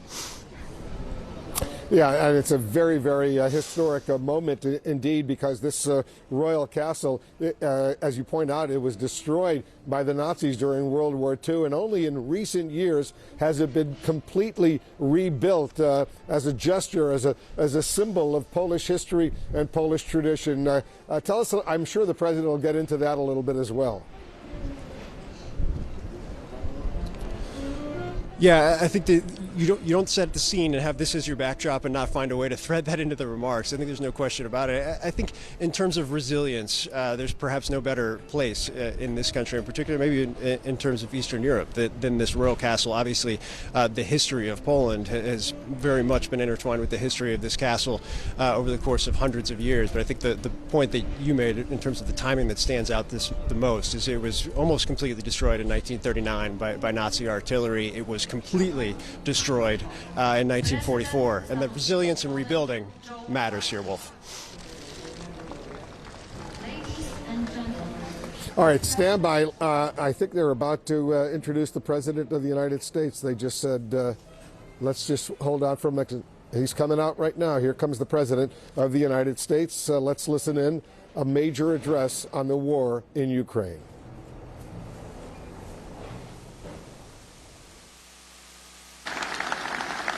Thank you, thank you, thank you.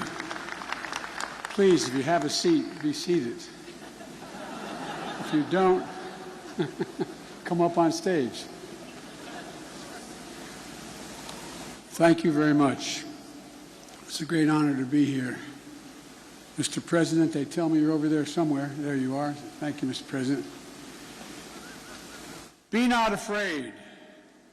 These were the first words at the first public address of the first Polish Pope after his election in October 1978. They were the words that would come to define Pope John Paul II. Words that would change the world. John Paul brought the message here to Warsaw in his first trip back home as Pope in June of 1979. It was a message about the power of faith, the power of resilience, the power of the people. In the face of a cruel and brutal system of government, it was a message that helped end the Soviet repression in the Central Land and Eastern Europe 30 years ago. It was a message that will overcome the cruelty and brutality of this unjust war. When Pope John Paul brought that message in 1979, the Soviet Union ruled with an iron fist behind an iron curtain. Then a year later, the Solidarity movement took hold in Poland. While I know he couldn't be here tonight, we're all grateful in America and around the world for Lech Walesa.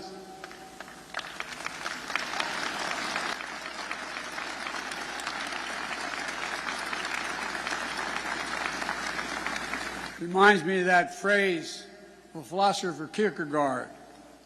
Faith sees best in the dark. And they were dark moments. 10 years later, the Soviet Union collapsed, and Poland and Central and Eastern Europe would soon be free. Nothing about that battle for freedom was simple or easy. It was a long, painful slog, fought over not days and months, but years and decades. But we emerged anew in the great battle for freedom, a battle between democracy and autocracy, between liberty and repression, between a rules-based order and one governed by brute force. In this battle, we need to be clear-eyed, This battle will not be won in days or months either. We need to steel ourselves for the long fight ahead. Mr. President, Mr. Prime Minister, Mr. Mayor, members of the Parliament, distinguished guests, and the people of Poland, and I suspect some people of Ukraine that are here. We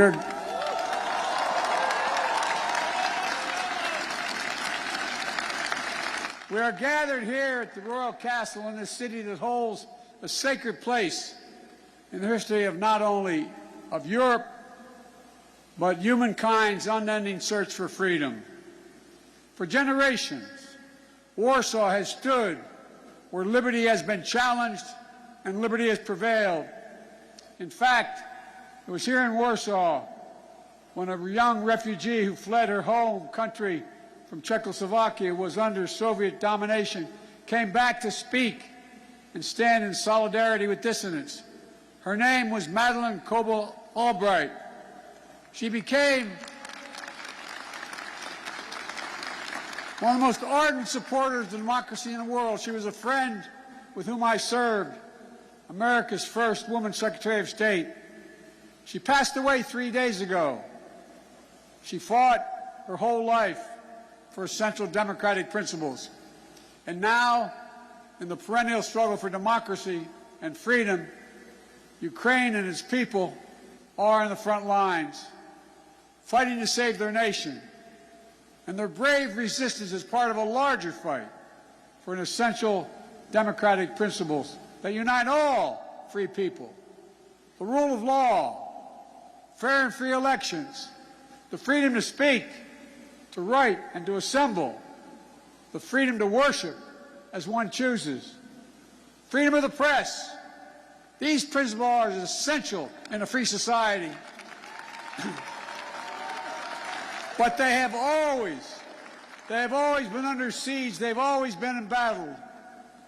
Every generation has had to defeat democracy's moral foes. That's the way of the world. For the world is imperfect, as we know, where the appetites and ambitions of a few forever seek to dominate the lives and liberty of many. My message to the people of Ukraine is a message I delivered today to Ukraine's foreign minister and defense minister, who I believe are here tonight. We stand with you, period.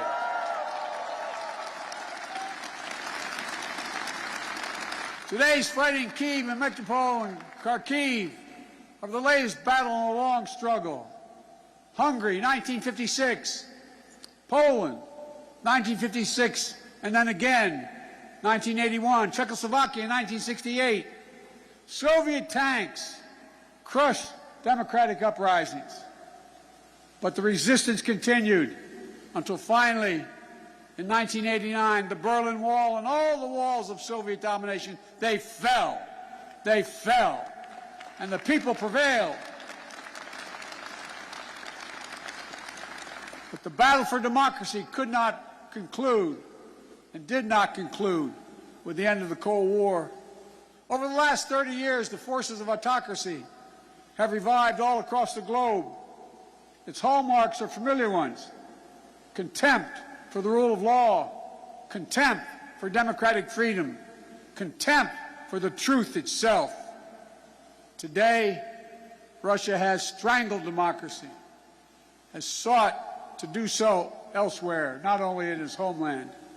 Under false claims of ethnic solidarity, it has invalidated neighboring nations. Putin has the gall to say he's denazifying Ukraine. It's a lie. It's just cynical. He knows that. And it's also obscene. President Zelensky was democratically elected. He's Jewish. His father's family was wiped out in the Nazi Holocaust. And Putin has the audacity, like all our autocrats before him, to believe that might will make right. My own country, a former president named Abraham Lincoln, voiced the opposing spirit to save our union in the midst of a civil war.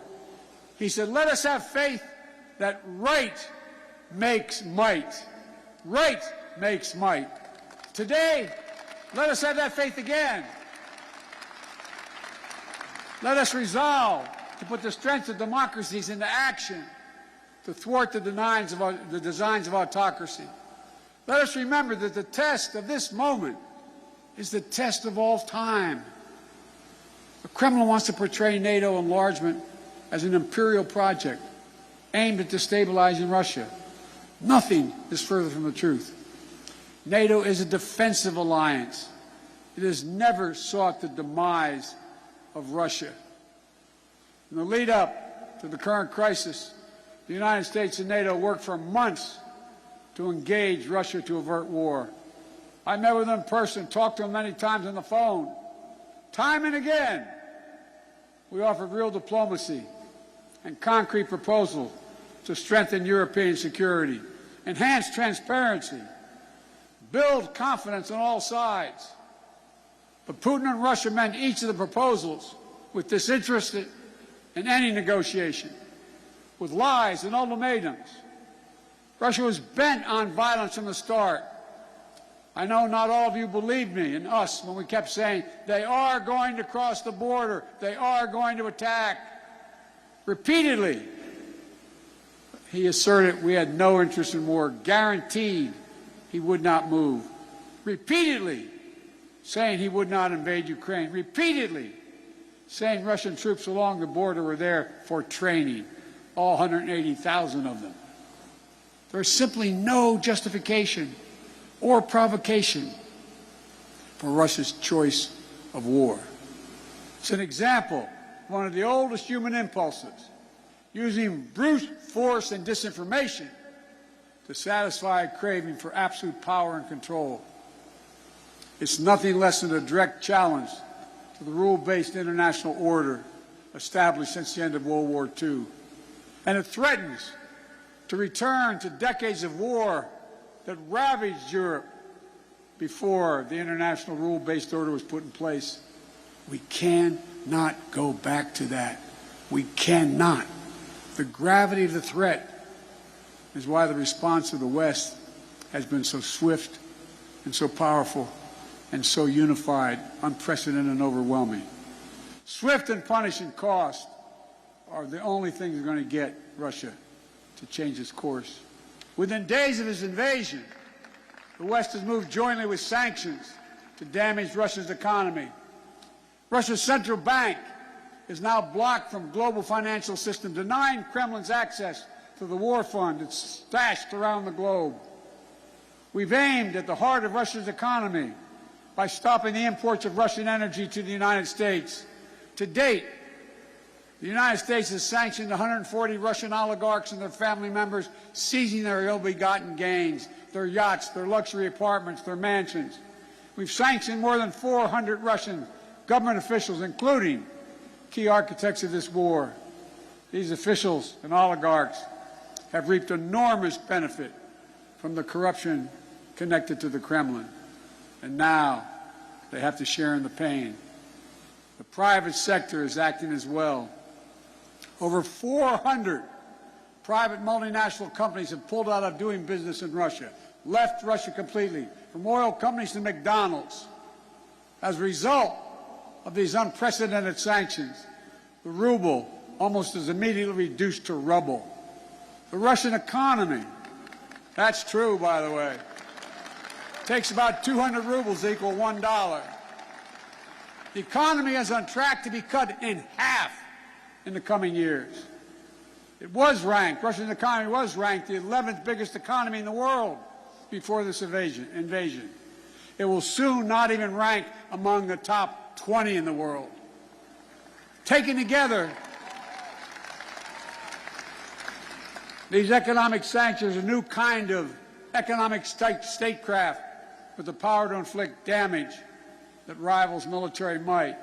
These international sanctions are sapping Russian strength, its ability to replenish its military, and its ability to project power. And it is Putin, it is Vladimir Putin who is to blame, period. At the same time, alongside these economic sanctions, the Western world has come together to provide for the people of Ukraine with incredible levels of military, economic, humanitarian assistance. In the years before the invasion, we, America, had sent over $650 million before they crossed the border in weapons to Ukraine, including anti-air and anti-armor equipment. Since the invasion, America has committed another $1.35 billion in weapons and ammunition. And thanks to the courage and bravery of the Ukrainian people, the equipment we've sent and our colleagues have sent have been used to devastating effect to defend Ukrainian land and airspace. Our allies and partners have stepped up as well. But as I've made clear, American forces are in Europe, not in Europe, to engage in conflict with Russian forces. American forces are here to defend NATO allies. Yesterday I met with the troops that are serving alongside our Polish allies to bolster NATO's frontline defenses. The reason we want to make clear is their movement on Ukraine. Don't even think about moving on one single inch of NATO territory. We have sacred obligation. We have a sacred obligation under Article 5 to defend each and every inch of NATO territory with the full force of our collective power. And earlier today, I visited your national stadium where thousands of Ukrainian refugees are now trying to answer the toughest questions a human can ask. My God, what's going to happen to me? What's going to happen to my family? I saw tears in many of the mothers' eyes as I embraced them. They're young children. They're young children, not sure whether to smile or cry. One little girl said, "Mr. President," she spoke a little English, "if my brother and my daddy, are they going to be okay? Will I see them again?" Without their husbands, their fathers, in many cases, their brothers and sisters who stayed back to fight for their country. I didn't have to speak the language or understand the language to feel the emotion in their eyes, where they gripped my hand. The little kids hung onto my leg, praying with a desperate hope that all this is temporary. Apprehension that they may be perhaps forever away from their homes. Almost a debilitating sadness that this is happening all over again. But I was also struck by the generosity of the people of Warsaw, for that matter, all the Polish people, for the depths of their compassion, their willingness to reach out, for opening their hearts. Say to the mayor and the premier, they're opening their hearts and their homes simply to help. I also want to thank my friend, the great American chef, Jose Andres, and his team for help feeding those who are yearning to be free. But helping these refugees is not something Poland or any other nation should carry alone. All the world democracies have a responsibility to help, all of them. And the people of Ukraine can count on the United States to meet its responsibility. I've announced 2 days ago we will welcome 100,000 Ukrainian refugees. We already have 8,000 a week coming to the United States of other nationalities. We'll provide nearly $300 million in humanitarian assistance, providing tens of thousands of tons of food, water, medicine, and other basic supplies. In Brussels, I announced the United States is prepared to provide more than $1 billion in additional humanitarian aid. The World Food Program told us that despite significant obstacles, at least some relief is getting to major cities in Ukraine, but not not Mariupol, because Russian forces are blocking relief supplies. But we'll not cease our efforts to get humanitarian relief wherever it is needed in Ukraine and for the people who have made it out of Ukraine. Notwithstanding the brutality of Vladimir Putin, let there be no doubt that this war has already been a strategic failure for Russia, already.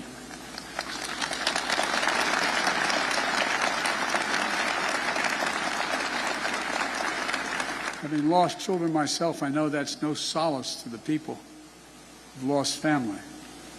But he, Putin, thought Ukrainians would roll over and not fight. Not much of a student of history. Instead, Russian forces have met their match with brave and stiff Ukrainian resistance.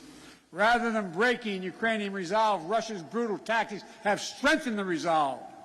Rather than driving NATO apart, the West is now stronger and more united than it has ever been. Russia wanted less of a NATO presence on his border, but now he has a stronger presence, a larger presence, with over 100,000 American troops here, along with all the other members of NATO. In fact, Russia has managed to cause something I'm sure he never intended. The democracies of the world are revitalized with purpose and unity found in months that we'd once taken years to accomplish. It's not only Russia's actions in Ukraine that are reminding us of democracy's blessing. It's our own country, his own country, the Kremlin. It's jailing protesters. 200,000 people have allegedly already left. There's a brain drain leaving Russia, shutting down independent news. State media is all propaganda, blocking the image of civilian targets, mass graves, starvation tactics of the Russian forces in Ukraine. Is any wonder, as I said, that 200,000 Russians have already left their country in 1 month? A remarkable brain drain in such a short period of time. Which brings me to my message to the Russian people. I've worked with Russian leaders for decades. I sat across the negotiating table going all the way back to Soviet Premier Alexei Kosygin to talk arms control at the height of the Cold War. I've always spoken directly and honestly to you, the Russian people. Let me say this if you're able to listen. You, the Russian people, are not our enemy. I refuse to believe that you welcome the killing of innocent children and grandparents, or that you accept hospitals, schools, maternity wards, and for God's sake, being pummeled with Russian missiles and bombs, or cities being surrounded so that civilians cannot flee, supplies cut off, and attempting to starve Ukrainians into submission. Millions of families are being driven from their homes, including half of all Ukraine's children. These are not the actions of a great nation. Of all people, you, the Russian people, as well as all people across Europe, still have the memory of being in a similar situation in the late 30s and 40s. Situation in World War II, still fresh in the minds of many grandparents in the region. Whatever your generation experienced, whether it experienced the siege of Leningrad or heard about it from your parents and grandparents, train stations overflowing with terrified families fleeing their homes, nights sheltering in basements and cellars, morning sitting through the rubble in your homes. These are not memories of the past, not anymore, because it's exactly what the Russian army is doing in Ukraine right now. March 26, 2022, just days before you were a 21st century nation with hopes and dreams that people all over the world have for themselves and their family. Now, Vladimir Putin's aggression have cut you, the Russian people, off from the rest of the world. And it's taking Russia back to the 19th century. This is not who you are. This is not the future you deserve for your families and your children. I'm telling you the truth. This war is not worthy of you, the Russian people. Putin can and must end this war. The American people will stand with you and the brave citizens of Ukraine who want peace. My message to the rest of Europe, this new battle for freedom has already made a few things crystal clear. First, Europe must end its dependence on Russian fossil fuels, and we, the United States, will help.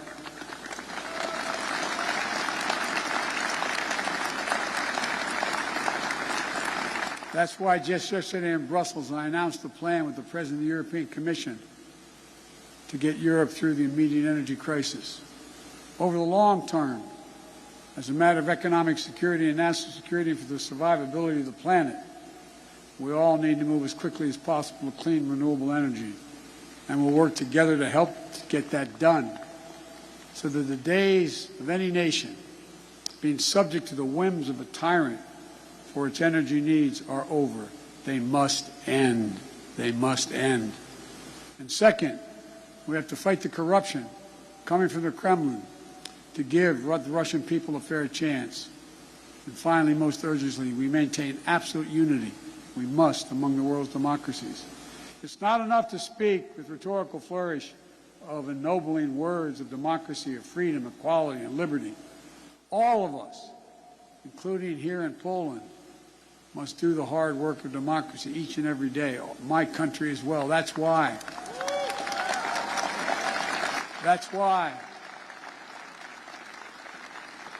I came to Europe again this week with a clear and determined message for NATO, for the G7, for the European Union, for all freedom-loving nations. We must commit now to be in this fight for the long haul. We must remain unified today and tomorrow and the day after, and for the years and decades to come. It will not be easy. There will be cost, but it's a price we have to pay, because the darkness that drives autocracy is ultimately no match for the flame of liberty that lights the souls of free people everywhere. Time and again, history shows that it's from the darkest moments that the greatest progress follows. And history shows this is the task of our time, the task of this generation. Let's remember the hammer blow that brought down the Berlin Wall. The might that lifted the Iron Curtain were not the words of a single leader. It was the people of Europe who for decades fought to free themselves. Their sheer bravery opened the border between Austria and Hungary for the pan-European picnic. They joined hands for the Baltic Way. They stood for solidarity here in Poland. And together, it was an unmistakable and undeniable force of the people that the Soviet Union could not withstand. And we're seeing it once again today with the brave Ukrainian people showing that their power of many is greater than the will of any one dictator.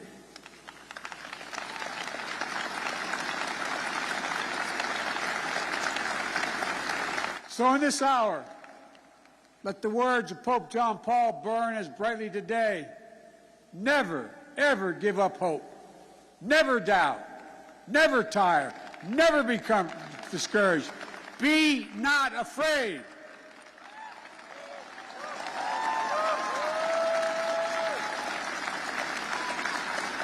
A dictator bent on rebuilding an empire will never erase a people's love for liberty. Brutality will never grind down their will to be free. Ukraine will never be a victory for Russia, for free people refused to live in a world of hopelessness and darkness. We will have a different future, a brighter future, rooted in democracy and principles, hope and light, of decency and dignity, of freedom and possibilities. For God's sake, this man cannot remain in power. God bless you all, and may God defend our freedom, and may God protect our troops. Thank you for your patience. Thank you. Thank you. Thank you.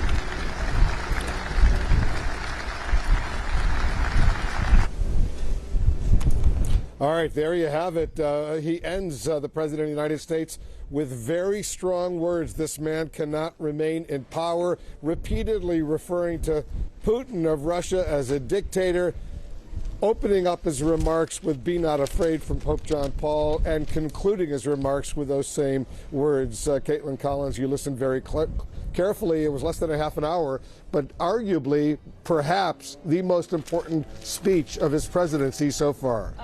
It might be the biggest speech he ever gives as President Wolf, the most significant, certainly, this far. And that line there at the end, President Biden saying, "For God's sake, this man cannot remain in power," that is not something we have heard from President Biden so far throughout this. Obviously sending a very clear message to President Putin in a speech that was completely centered around democracy, a very religious speech where he came out and said, "Be not afraid," quoting the first Polish Pope, John Paul II, and going on and saying what's really at stake here, laying out the stakes here, saying that this is a moment, this is not just a test of this moment, it's a test of all time, and talking about democracy, Wolf, and this fight that he has been talking about since he took office, but that has taken on such a different meaning, and saying that what Putin has done more in the last few months to reinvigorate and revitalize democracies around the globe than sometimes happens in years, and criticizing Putin, saying that this is someone who thinks that might makes right, saying that that is an ideology shared by all autocrats, and going after him, speaking directly to the Russian people at times, saying that they're not blamed for this, and that he obviously doesn't think that they support what Putin is doing in Ukraine, but speaking directly to him. But that line there at the end, directly to Putin, I think is the standout line from that entire speech, Wolf. Yeah, he made it clear he wants Putin gone. Basically, I haven't heard that from this president at all, anything along those lines. It's not that surprising given what we were saying earlier. He's called him a war criminal, a pure thug, a ruthless dictator. A butcher today. A butcher.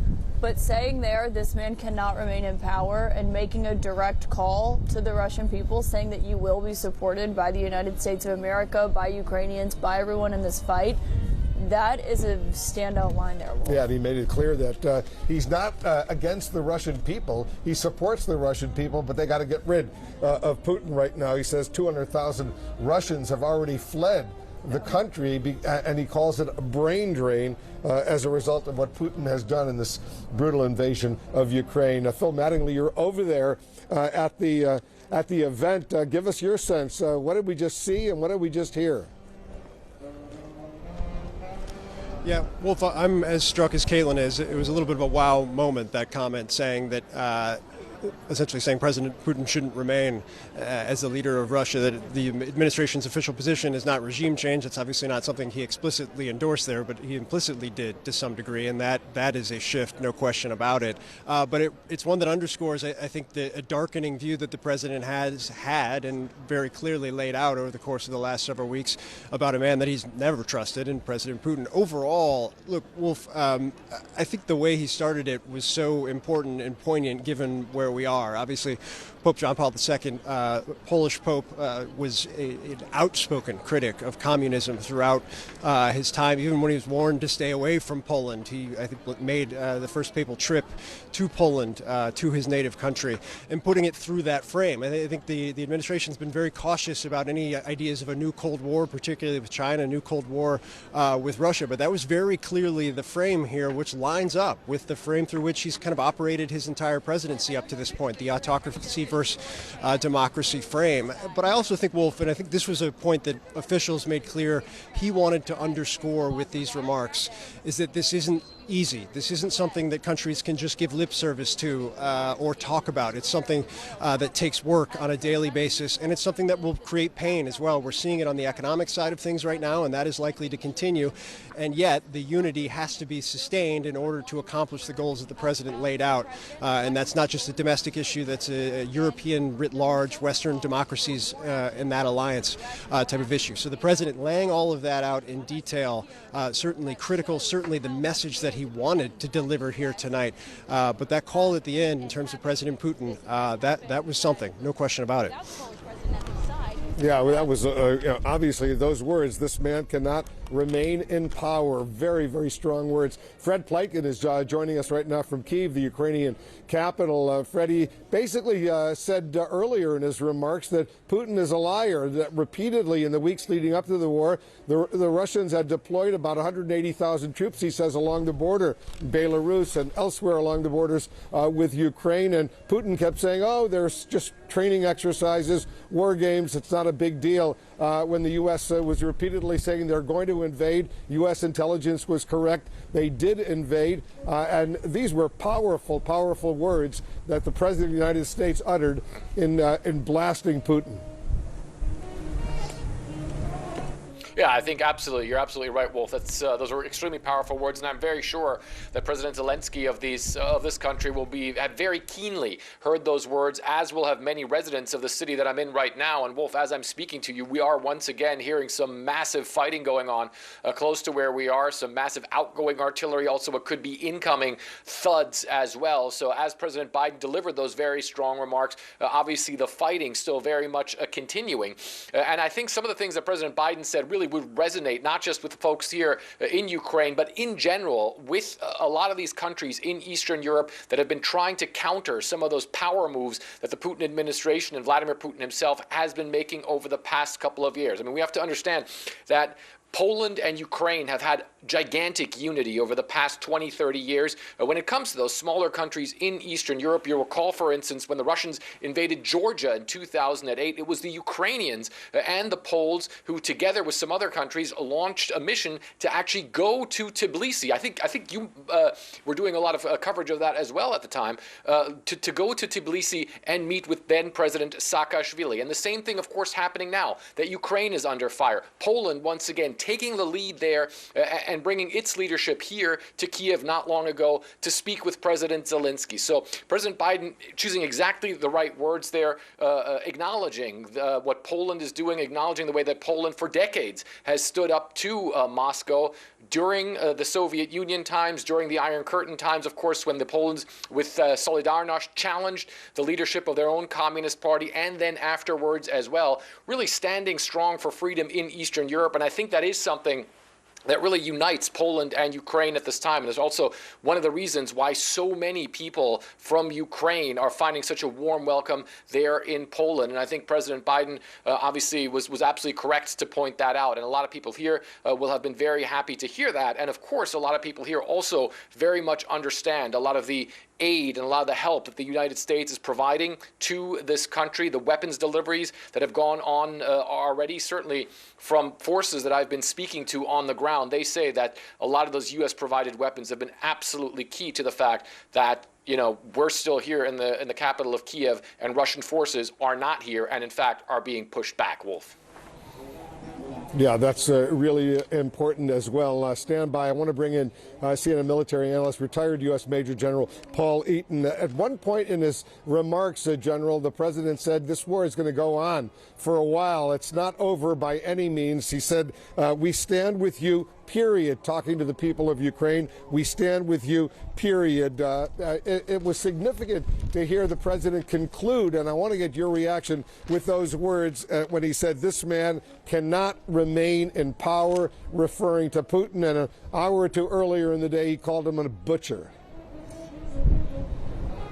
Indeed, Wolf. The Russian people are the critical point here. They are the center of gravity, if you will, for the fight that we have right now between the West and Russia, between NATO and Russia.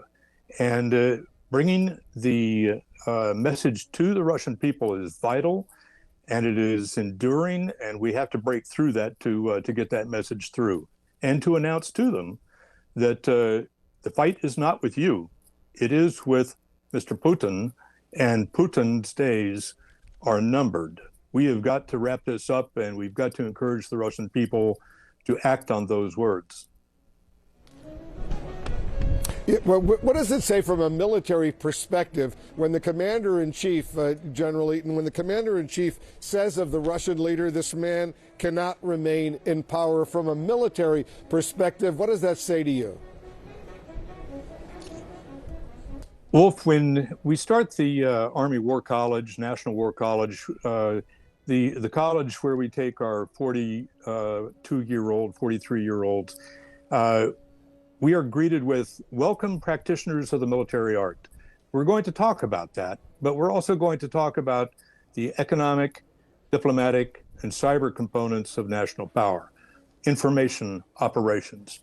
So right now in the Pentagon, I am confident that the J5 folks are taking a long, hard look at what's on the shelf, and that they are going to work very carefully and very hard with the State Department, with the Department of Treasury, and with our lettered agencies who work the world of cyber to come up with the overarching integrated plan that will bring to bear all the American components of power to address the instructions that they just got from the commander-in-chief.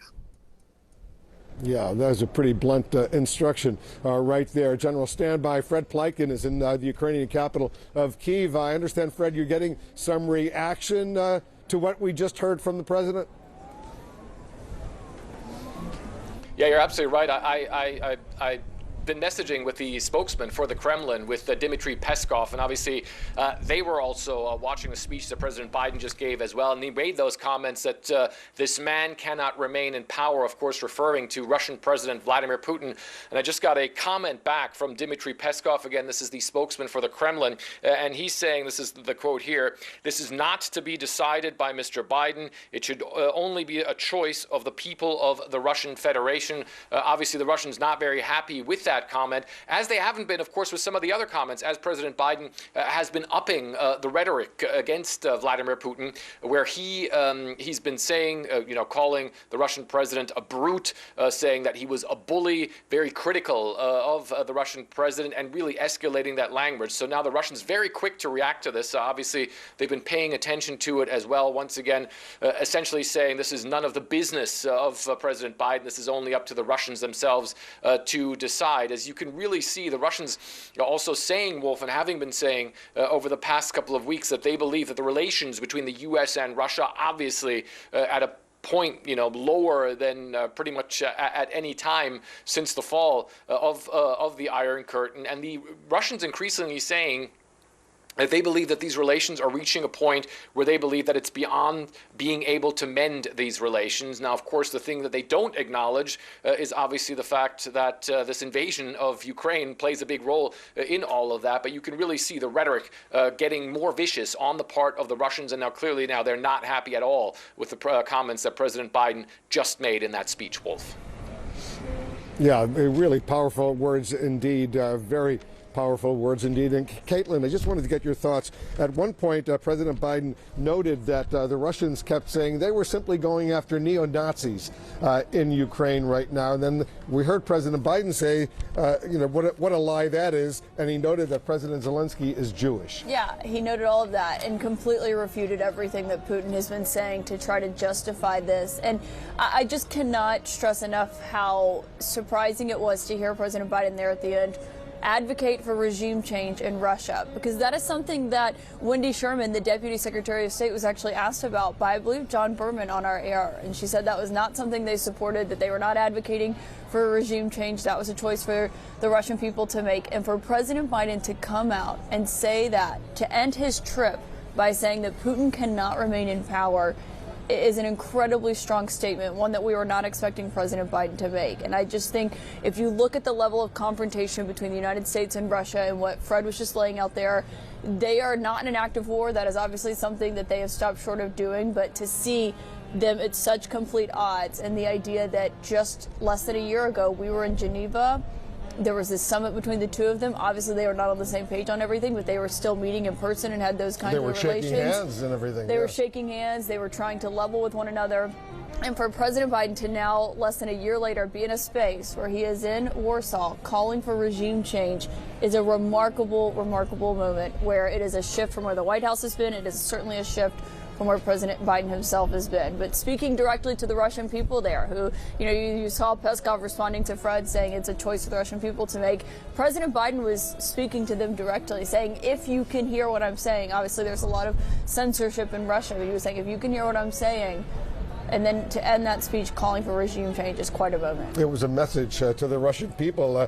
And at one point he noted that the ruble had become rubble as a result of the sanctions not only the U.S. has imposed, but so much of the rest of the world. Yeah, and just saying that this is such a test of not just this moment. It's not just about Ukraine. I think that was part of the speech as well. This is a speech where the world is his audience, and he was saying that this is not just a test of right now, this is a test of all time. And such a historical speech, Wolf. He was going back to the fall of the Berlin Wall, talking about the Iron Curtain, and just using all of these moments to really put this in a context of what this means for history. And I think that's why we're talking. We do believe this is likely one of the biggest speeches he'll ever give during his time in office. We anticipated, the White House kept saying it was going to be a major address, and we quoted the White House saying, and it was a major address, and as we say, maybe the most important speech certainly that he's given so far, but maybe the most important speech of his presidency. One thing I'll be interested to know is if that line about Putin cannot remain in power was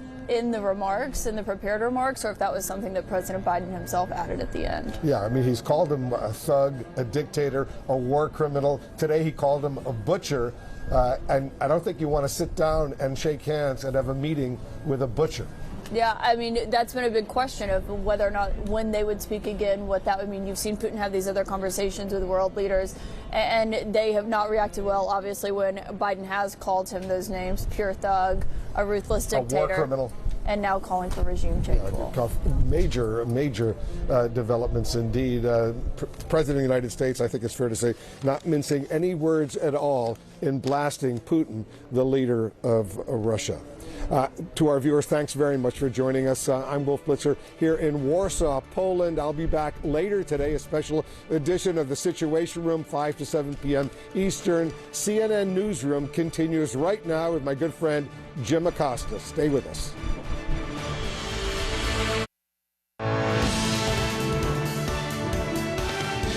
This is CNN Breaking News. You are live in the CNN Newsroom. I'm Jim Acosta in Washington, and we are following major breaking news this hour. President Biden in Poland moments ago in a flamethrower of a speech declaring that Russian President Vladimir Putin should no longer be the leader of his country, as he warned Putin against moving an inch onto NATO territory. Russian missiles are striking Lviv, Ukraine, just an hour's drive away from NATO territory. Let's begin with CNN's John Berman, who is in Lviv, Ukraine, for us. John, this caught everybody by surprise. I know where you are, because things have been relatively quiet in Lviv when you compare it to the rest of the country. And on the same day that President Biden is giving this fiery speech in Poland, what more are you learning about what's happening on your end? Yeah, it was interesting. President Biden in his speech warned Russia not to touch 1 inch of NATO territory. Well, he didn't. But he got pretty close, right? I'm about an hour's drive from the Polish border, which is NATO territory. And today, Russia carried out a series of airstrikes on this city, Lviv, in western Ukraine. You're looking at pictures now. That was a fuel, I should say, storage facility that was hit, and I believe is still ablaze as we head into the night. There were 3 explosions before that was set on fire, and then about an hour and a half later, we heard a new series of explosions. And just a short time ago, a statement from the mayor of Lviv did confirm that there was a hit on infrastructure in this city, a hit on infrastructure. He said firefighters are working out to put out the fires there, but he did also add there were no strikes on residential areas. Can you hear that? That's an air raid siren again. We haven't heard an air raid siren since the one that came shortly before we heard the blast that ended up being the strikes on that fuel storage facility. But once again, we are hearing air raid sirens in this city. It's been relatively quiet here for days, Jim. But what's notable, again, is the location of Lviv. It's in the far western part of the country. This is a city of some 800,000 people. This has been a transit hub for millions of Ukrainians as they try to get out of this country safely. So the population here has swelled. People consider themselves relatively safe here. They were out on the streets today en masse, shopping, eating. I saw a wedding party getting photographed today just a couple hours before what you're looking at there, the airstrike on that fuel storage facility, the smoke rising from it before the sun set. Firefighters were on the scene working feverishly to put out the blaze. And again, this came just a short time before President Biden gave his speech in Warsaw, just over the border, saying to Vladimir Putin, don't dare touch an inch of NATO territory. The president also harkened back to history. And I think one thing I want to point out is history is not the past for the people of Ukraine. Not at all. You don't have to go far to find a Ukrainian who's grandmother was in the gulag because of Stalin, for instance. I literally was speaking to someone today who told us their grandmother was in the gulag. You don't have to go far to find people who lost friends in battles over the last few years. They've been at war in their minds with Russia since 2014, since Maidan, and since the fighting in the West. So history is very much a part of their lives. And so when President Biden makes reference to that, it's something that people here, I think, feel very acutely, Jim. Absolutely, John Berman. We can hear those air raid sirens behind you. Please stay safe and keep us posted if anything develops on your end. Could be a busy night there in Lviv. John Berman, thank you very much. And let's go now to CNN's Phil Mattingly in Warsaw, Poland, where President Biden just wrapped up a major speech. Phil, this was, as I was saying a few moments ago, a flamethrower of a speech directed at Vladimir Putin, telling the Russian leader not to touch 1 inch of NATO territory and saying that he can no longer remain in power, or he should no longer remain in power. I'm curious, John, Phil, you know, sometimes the administration is careful about saying whether or not they're talking about regime change. Is the White House saying that President Biden is indeed talking about regime change, or is that something perhaps that you guys are trying to track down at this moment? What's the latest?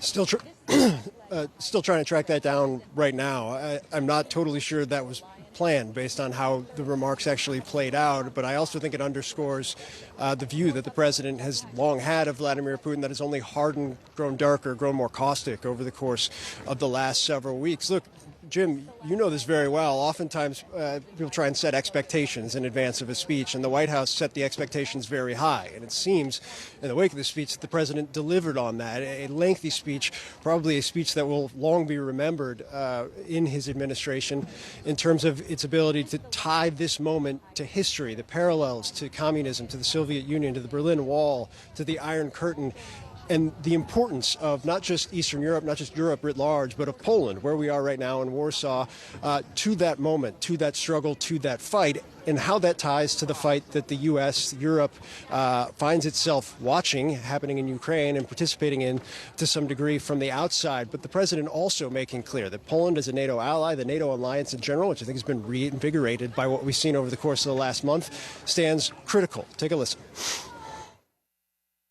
Yesterday, I met with the troops that are serving alongside our Polish allies to bolster NATO's frontline defenses.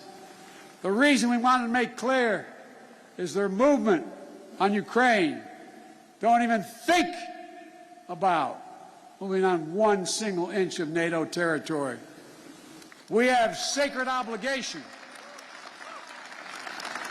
We have a sacred obligation under Article 5 to defend each and every inch of NATO territory with the full force of our collective power.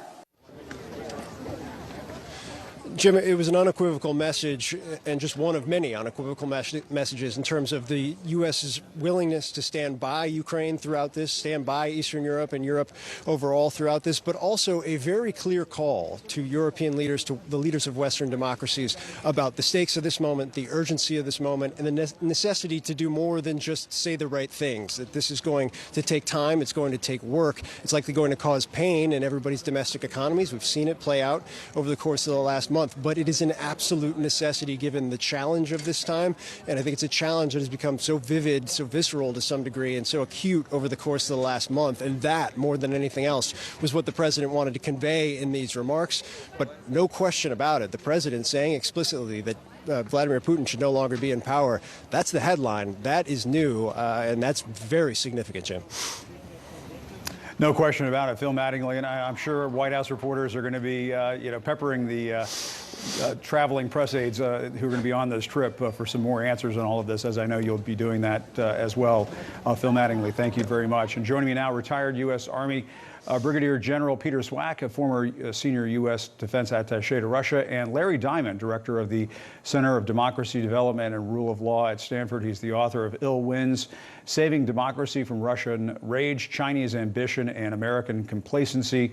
Larry, thanks so much for being with us. General, thanks so much for being with us.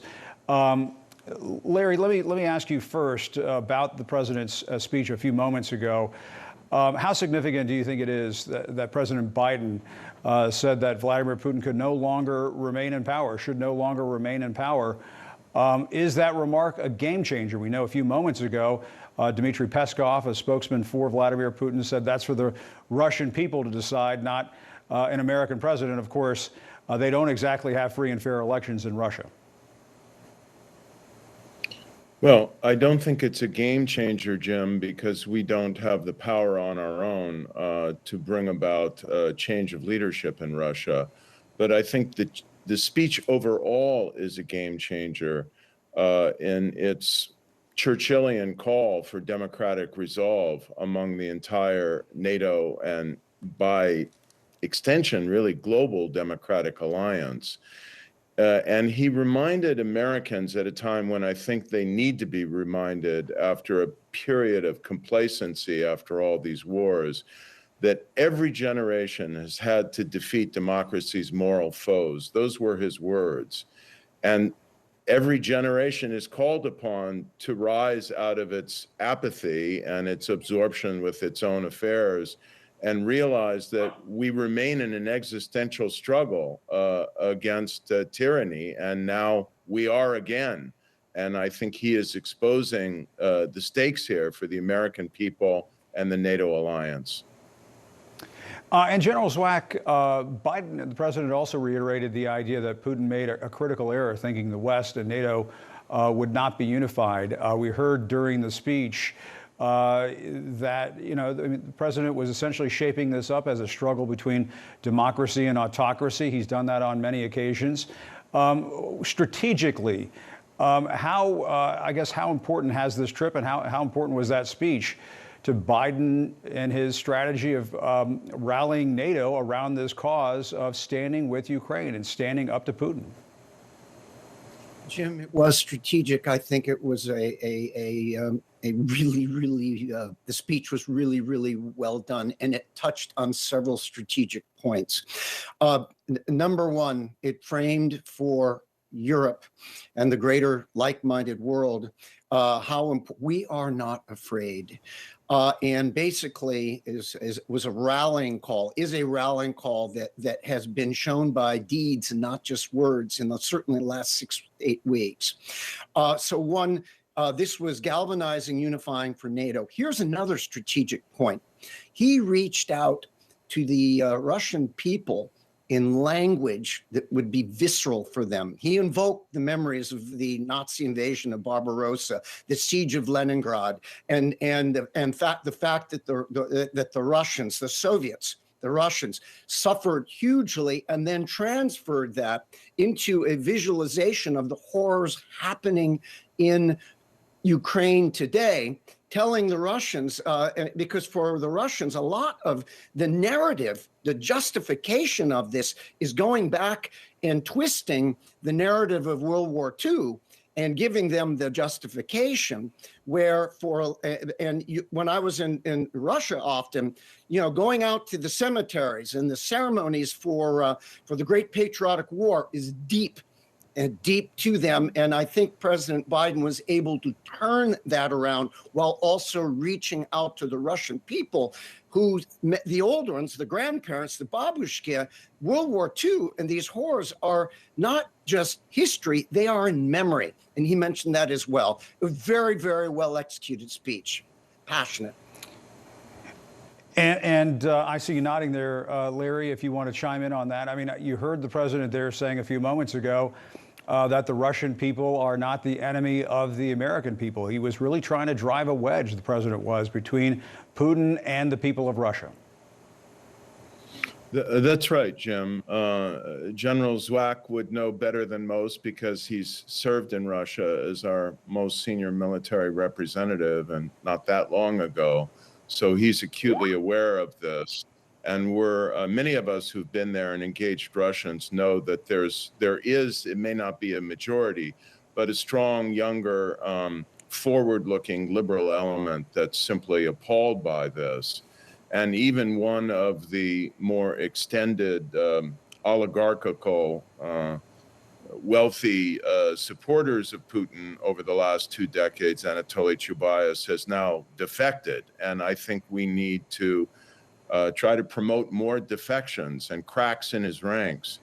But most of all, Jim, we need a much more sophisticated information campaign to try directly to reach the Russian people in innovative ways on their mobile phones, through their messaging, in a variety of ways that we haven't really tried before, that push out the envelope to try to bring to them the truth about what their country is doing in Ukraine and how pointless and destructive it is, not only to the 44 million people of Ukraine, but to the more than 150 million people of Russia.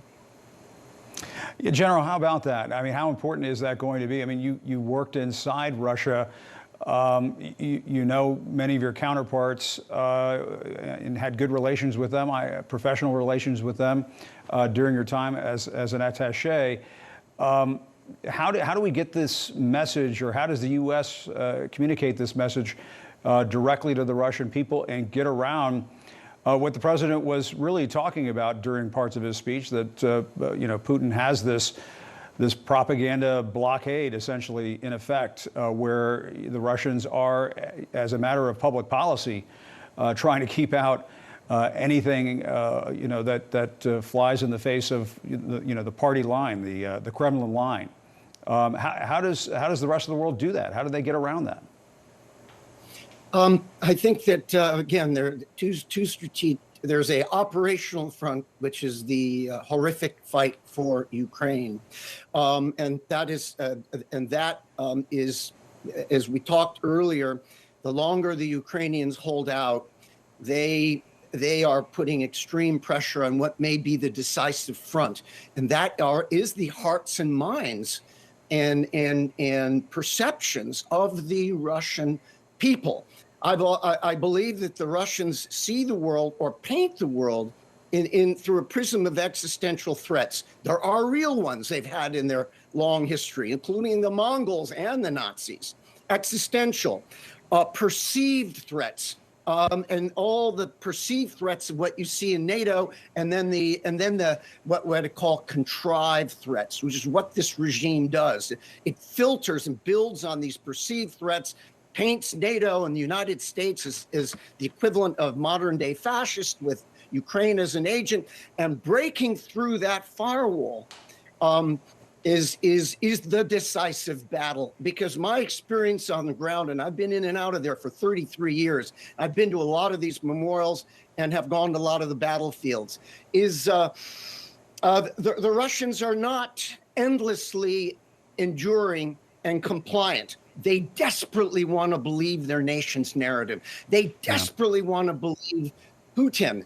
But I think that it's getting through. It's going to shake them, and eventually, and we see it already in these tremors in the military and their security forces, and thousands of people being arrested. This is just the beginning of a strategic, geostrategic phenomena that may actually take not as long as we think, if I may throw it. So the Colossus has closed. Fascinating. All right. Well, excellent analysis from both of you. General Zwack, Larry Diamond, thank you very much. We'll see what the reaction is. I'm guessing there's going to be more reaction coming out of Moscow to the president's speech. We appreciate both of you joining us this afternoon. We appreciate it. Much more on our breaking news coverage. Russian missiles striking Lviv as President Biden visits neighboring Poland. Don't go anywhere. We'll have more on all of this, and we'll be right back.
Back now to our breaking news in Lviv in western Ukraine, where a fuel storage facility was hit by Russian missiles today while President Biden was just across the border in Poland.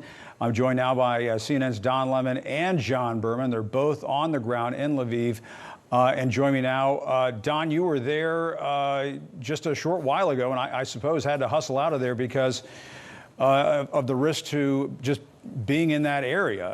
And John, I know you've been there for several days now, and I know you can both speak to the fact that this is just unusual to see this level of activity in that part of Ukraine. I know we've seen some here and there, but Don, to you first, your thoughts on what you saw there on the scene.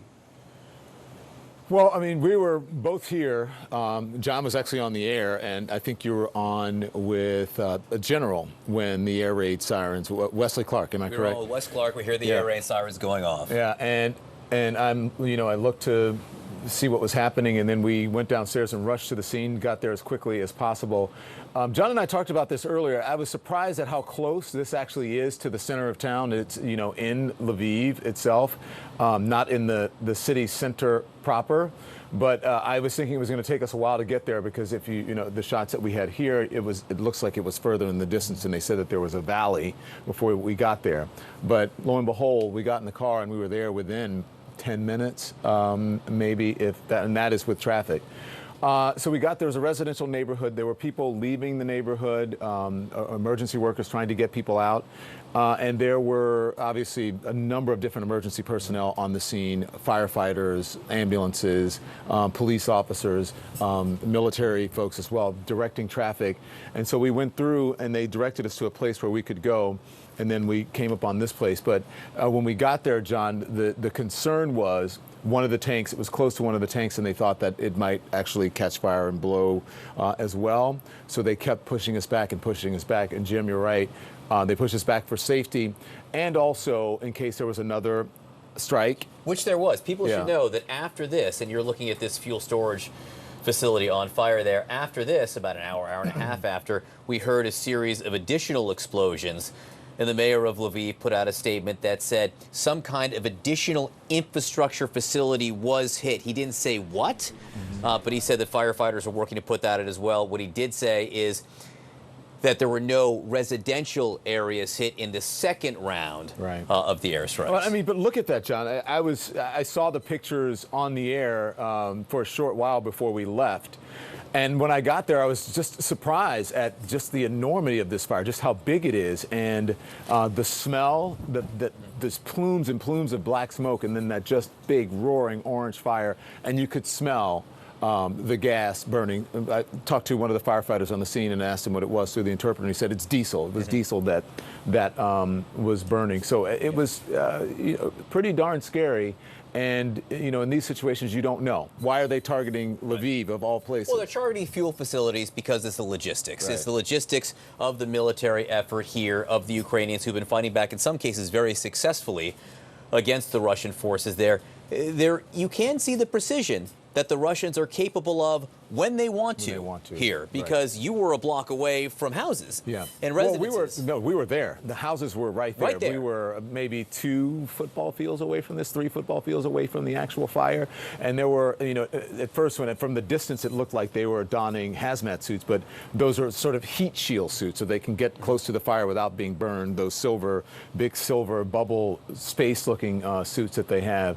But I mean, a couple of times you saw live on the air, John was talking to you, and they were, the firefighters were being moved back. The fire was pushing them back, and they lost control of the hose at one point. So it's a dangerous situation. I can still smell the smoke on my clothing and in my nostrils. So, just a little bit more of the context here. Again, this is one of the westernmost cities in Ukraine, certainly the biggest western city here, and this has been a transit point for many of the millions of Ukrainian refugees who are fleeing the country. It's normally a city of about 800,000 people, well more than that now. So it's scary for the people who have fled the other parts of the country to be here now, only to hear the explosions. And actually, I think we're going to play the explosions here for you so you can hear them. You're not going to see anything, but listen closely, and you're going to hear 3 blasts. Here we go.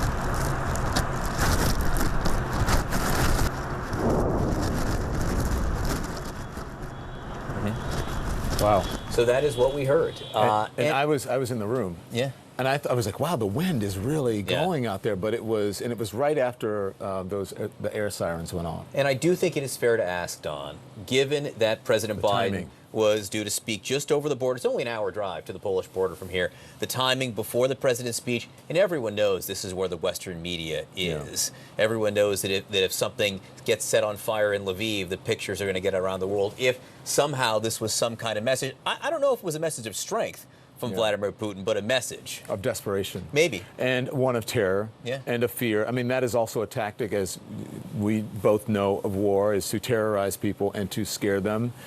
Could it be to send a message to the West, to send a message to the President of the United States and to NATO? Possibly. But, you know, we don't know at this point, and who knows what Vladimir Putin is thinking. And it's also the timing of this, as you said, the president at the Polish border, but also when the Russian officials said yesterday, we are going to scale back the first phase of this mission, we've accomplished it.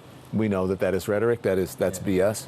And then to move into this, because this is nowhere near the Donbass area, right? We couldn't be further away in this country, in a major city. And so this does not appear to be a pulling back or a change in strategy from this mission. This appears to be either desperation, just to show strength, or to terrorize. I'm glad you're back safely from the site where those missiles struck. There's a lot more to come. This is CNN's special live coverage. More right after this.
Back now to our breaking news in Lviv, Ukraine, where a fuel storage facility was hit by Russian missiles today, not far from where President Biden was, just across the border in Poland. Artist and activist Diana Berg is with me now.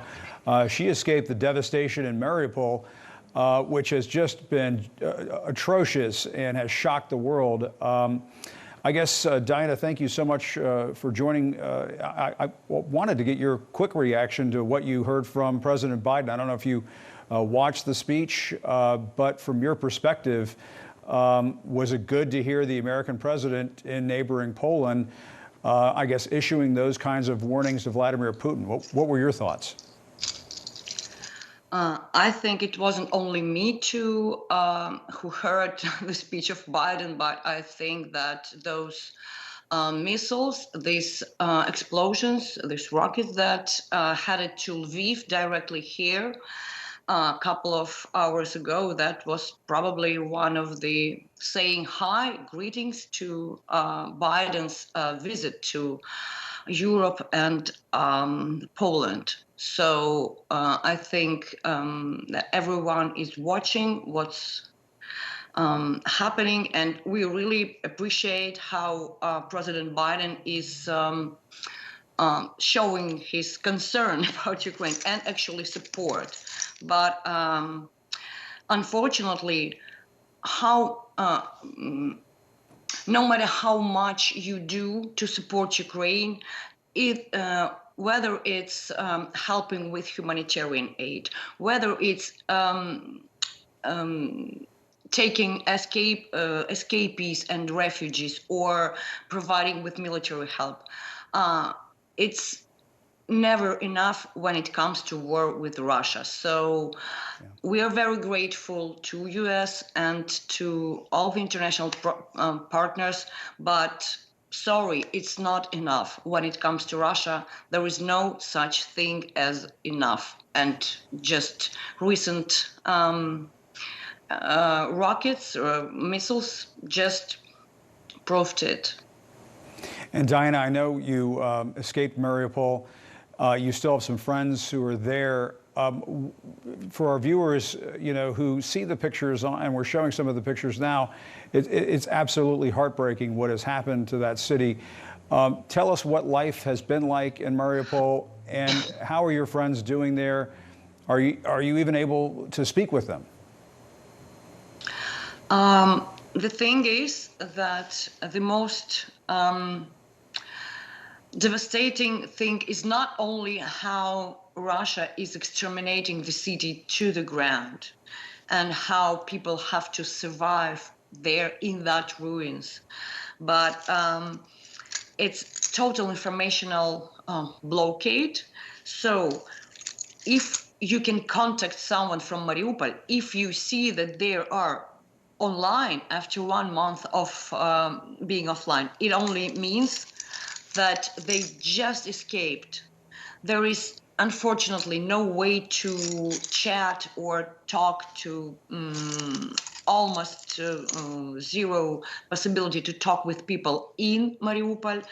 But thanks God, people during last week, they managed to escape. Not much, not many of them, only up to, I think, up to less than 100 people, and around 200,000 people, are still staying there. And the good news is that our friends and close ones managed to do that, to escape. And just today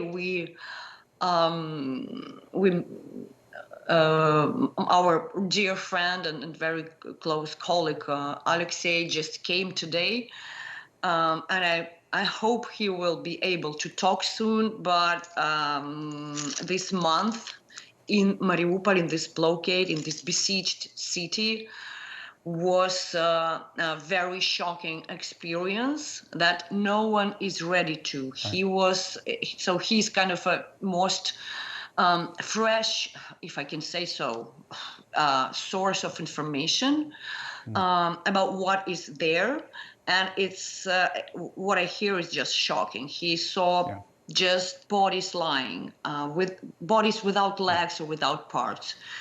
he was, there were 14 of them hiding in a basement for 3 weeks. They were sharing one dish like for 2 weeks. It's a potato soup because they managed to get some potatoes. They had to take risks and go to the spring to get some water. And it was very cold. He didn't change his clothes for 3 weeks. And it was constantly, brutally bombed and shelled. And the center where he was staying. And then they walked by feet to Mangush. It's a village 50 kilometers under the shelling and missiles and airstrikes and mines. And I think he really needs some moment to take some breath. Yeah. But unfortunately, there are still people left behind, and it's the biggest quest of our life to coordinate, to organize the evacuation of civilians who are being destroyed.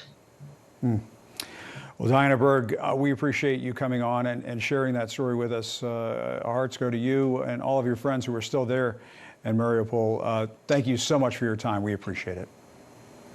Thank you. And stay with us. We are continuing to monitor the breaking news in Lviv and the rest of Ukraine. Russian strikes hitting Lviv earlier today as President Biden was visiting neighboring Poland. Don't go anywhere. We'll have more in just a few moments.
This was President Biden moments ago in Warsaw, Poland.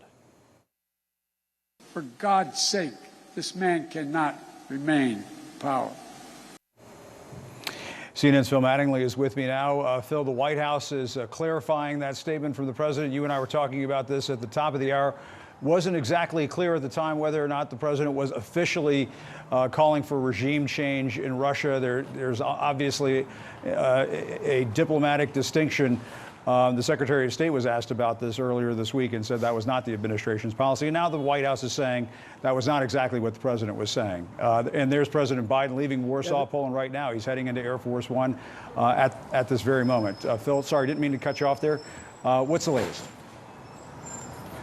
Yeah, there is now a little bit of clarity or clarifying going on with that statement from President Biden, which, as we discussed, was very striking because the administration from the Secretary of State on down have been very, very clear. They are not calling for regime change. They've never called for regime change. Sounded like the president was, or at least implicitly, calling for it. Not so, according to a White House official who says, quote, the White House, or the president's point was that Putin cannot be allowed to exercise power over his neighbors in the region. He was not discussing Putin's power in Russia or regime change. Just a reminder, the president's comment was, for God's sake, this man can't remain in power. So a little bit of a cleanup and a walk back there with what appeared to be, Jim, a rift line, an otherwise very powerful speech delivered by the president, which with a much broader message about the urgency and the stakes of the moment. The president clearly laying out the stakes and seemingly going further than his administration ever had when it came to President Putin himself. The White House trying to make clear in the aftermath, or making very clear in the aftermath, he was not, in fact, calling for regime change, Jim. I mean, it sounds like, the president would like to see Vladimir Putin leave the scene. I mean, that is not an unpopular opinion that was expressed in that speech. But I guess the distinction would be whether or not the United States would, through some sort of effort on the part of the American government, try to see Vladimir Putin's removal from power in some way, shape, or form. And that is what the White House is clarifying. It doesn't take away the notion that President Biden wanted to get across, that Putin, as he was saying in that speech, is not only a liar and a butcher and so on, but he does not belong in power anymore in the Kremlin. Yeah, look, I think it is very fair to say that the president's view of President Putin, which has never been high or positive, but has certainly grown darker and more caustic over the course of the last several weeks, is pretty clear. And I think the administration's is as well. I think what the administration has been very careful to do, and you've seen it in the types of weapons that they've been willing to transfer and those that they haven't, the way that they've approached diplomatic efforts over the course of the last several months, is not ramp things up to a degree where they can't be de-escalated. And certainly calling for regime change would be a new level of escalation, and that, according to this White House official, was not what the president was trying to do. All right, Phil Mattingly, thank you very much. We appreciate it. Up next, we go to the Ukrainian capital and the reaction there to President Biden's speech. You are live in the CNN newsroom.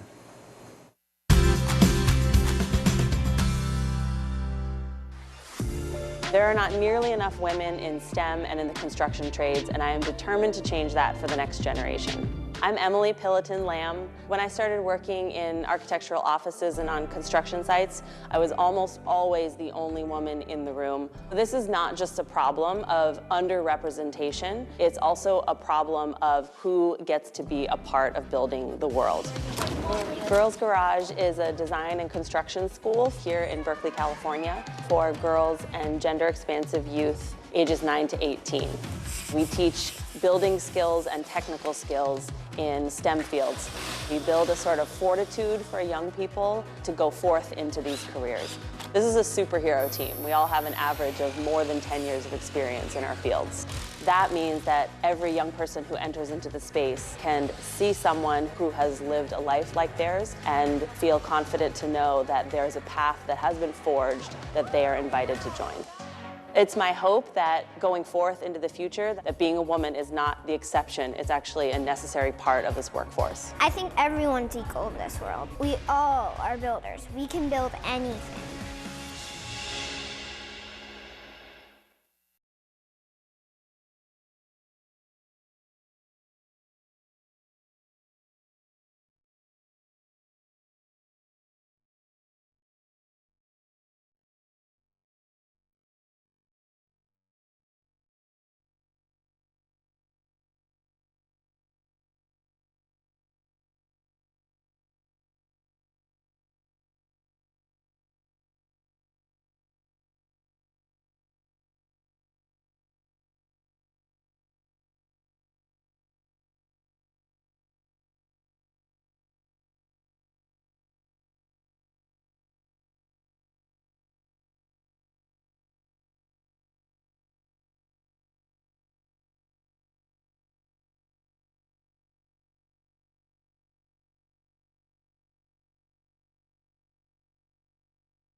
President Biden just wrapped up a major speech in Warsaw, Poland, across the border from where missiles struck in Lviv. President Biden said Putin cannot remain in power. The White House now looking to clarify those remarks. I want to go now to CNN's Fred Pleitgen, who is in the Ukrainian capital of Kyiv. Fred, the White House being careful to say now that the president was not, in fact, calling for regime change, which, as you know, covering these kinds of conflicts for so many years, that can take on much larger implications when the American government is calling for regime change in another country. But at the same time, what do you think the Ukrainian reaction is to what the president had to say? It's still significant that he's saying that Vladimir Putin cannot remain in power. Yeah, it certainly still is very significant. Of course, we have already heard from the Kremlin, with the Kremlin spokesman there telling me that this is not up to President Biden, but up to the Russian people, really shortly after President Biden finished his speech. So far, we've reached out to various officials here in Ukraine. So far, I haven't gotten a direct response to all this. However, they have been saying in the past that they do want the U.S. to be more forceful. They want the United States to deliver, obviously, more weapons and stand by Ukraine. I do think that there's a great deal of appreciation for all the help that the Ukrainians have already gotten. Some of the things they've been talking about, like, for instance, a no-fly zone, is, of course, things that they, I think, also themselves understand simply are not doable right now. However, they do believe that the aid in terms of weapons, in terms of financial aid, in terms of also sanctions against Russia is definitely something that helps them a lot. And I think one of the things that you hear again and again from Ukrainian officials, Jim, is they say they understand that President Biden has united the West, and that's certainly is worth a lot right now as the Ukrainians continue this battle. We can certainly hear that tonight again with a lot of thuds that we're hearing, big fighting going on outside Kyiv, Jim. All right, Fred Pleitgen, thanks so much, and we'll be right back.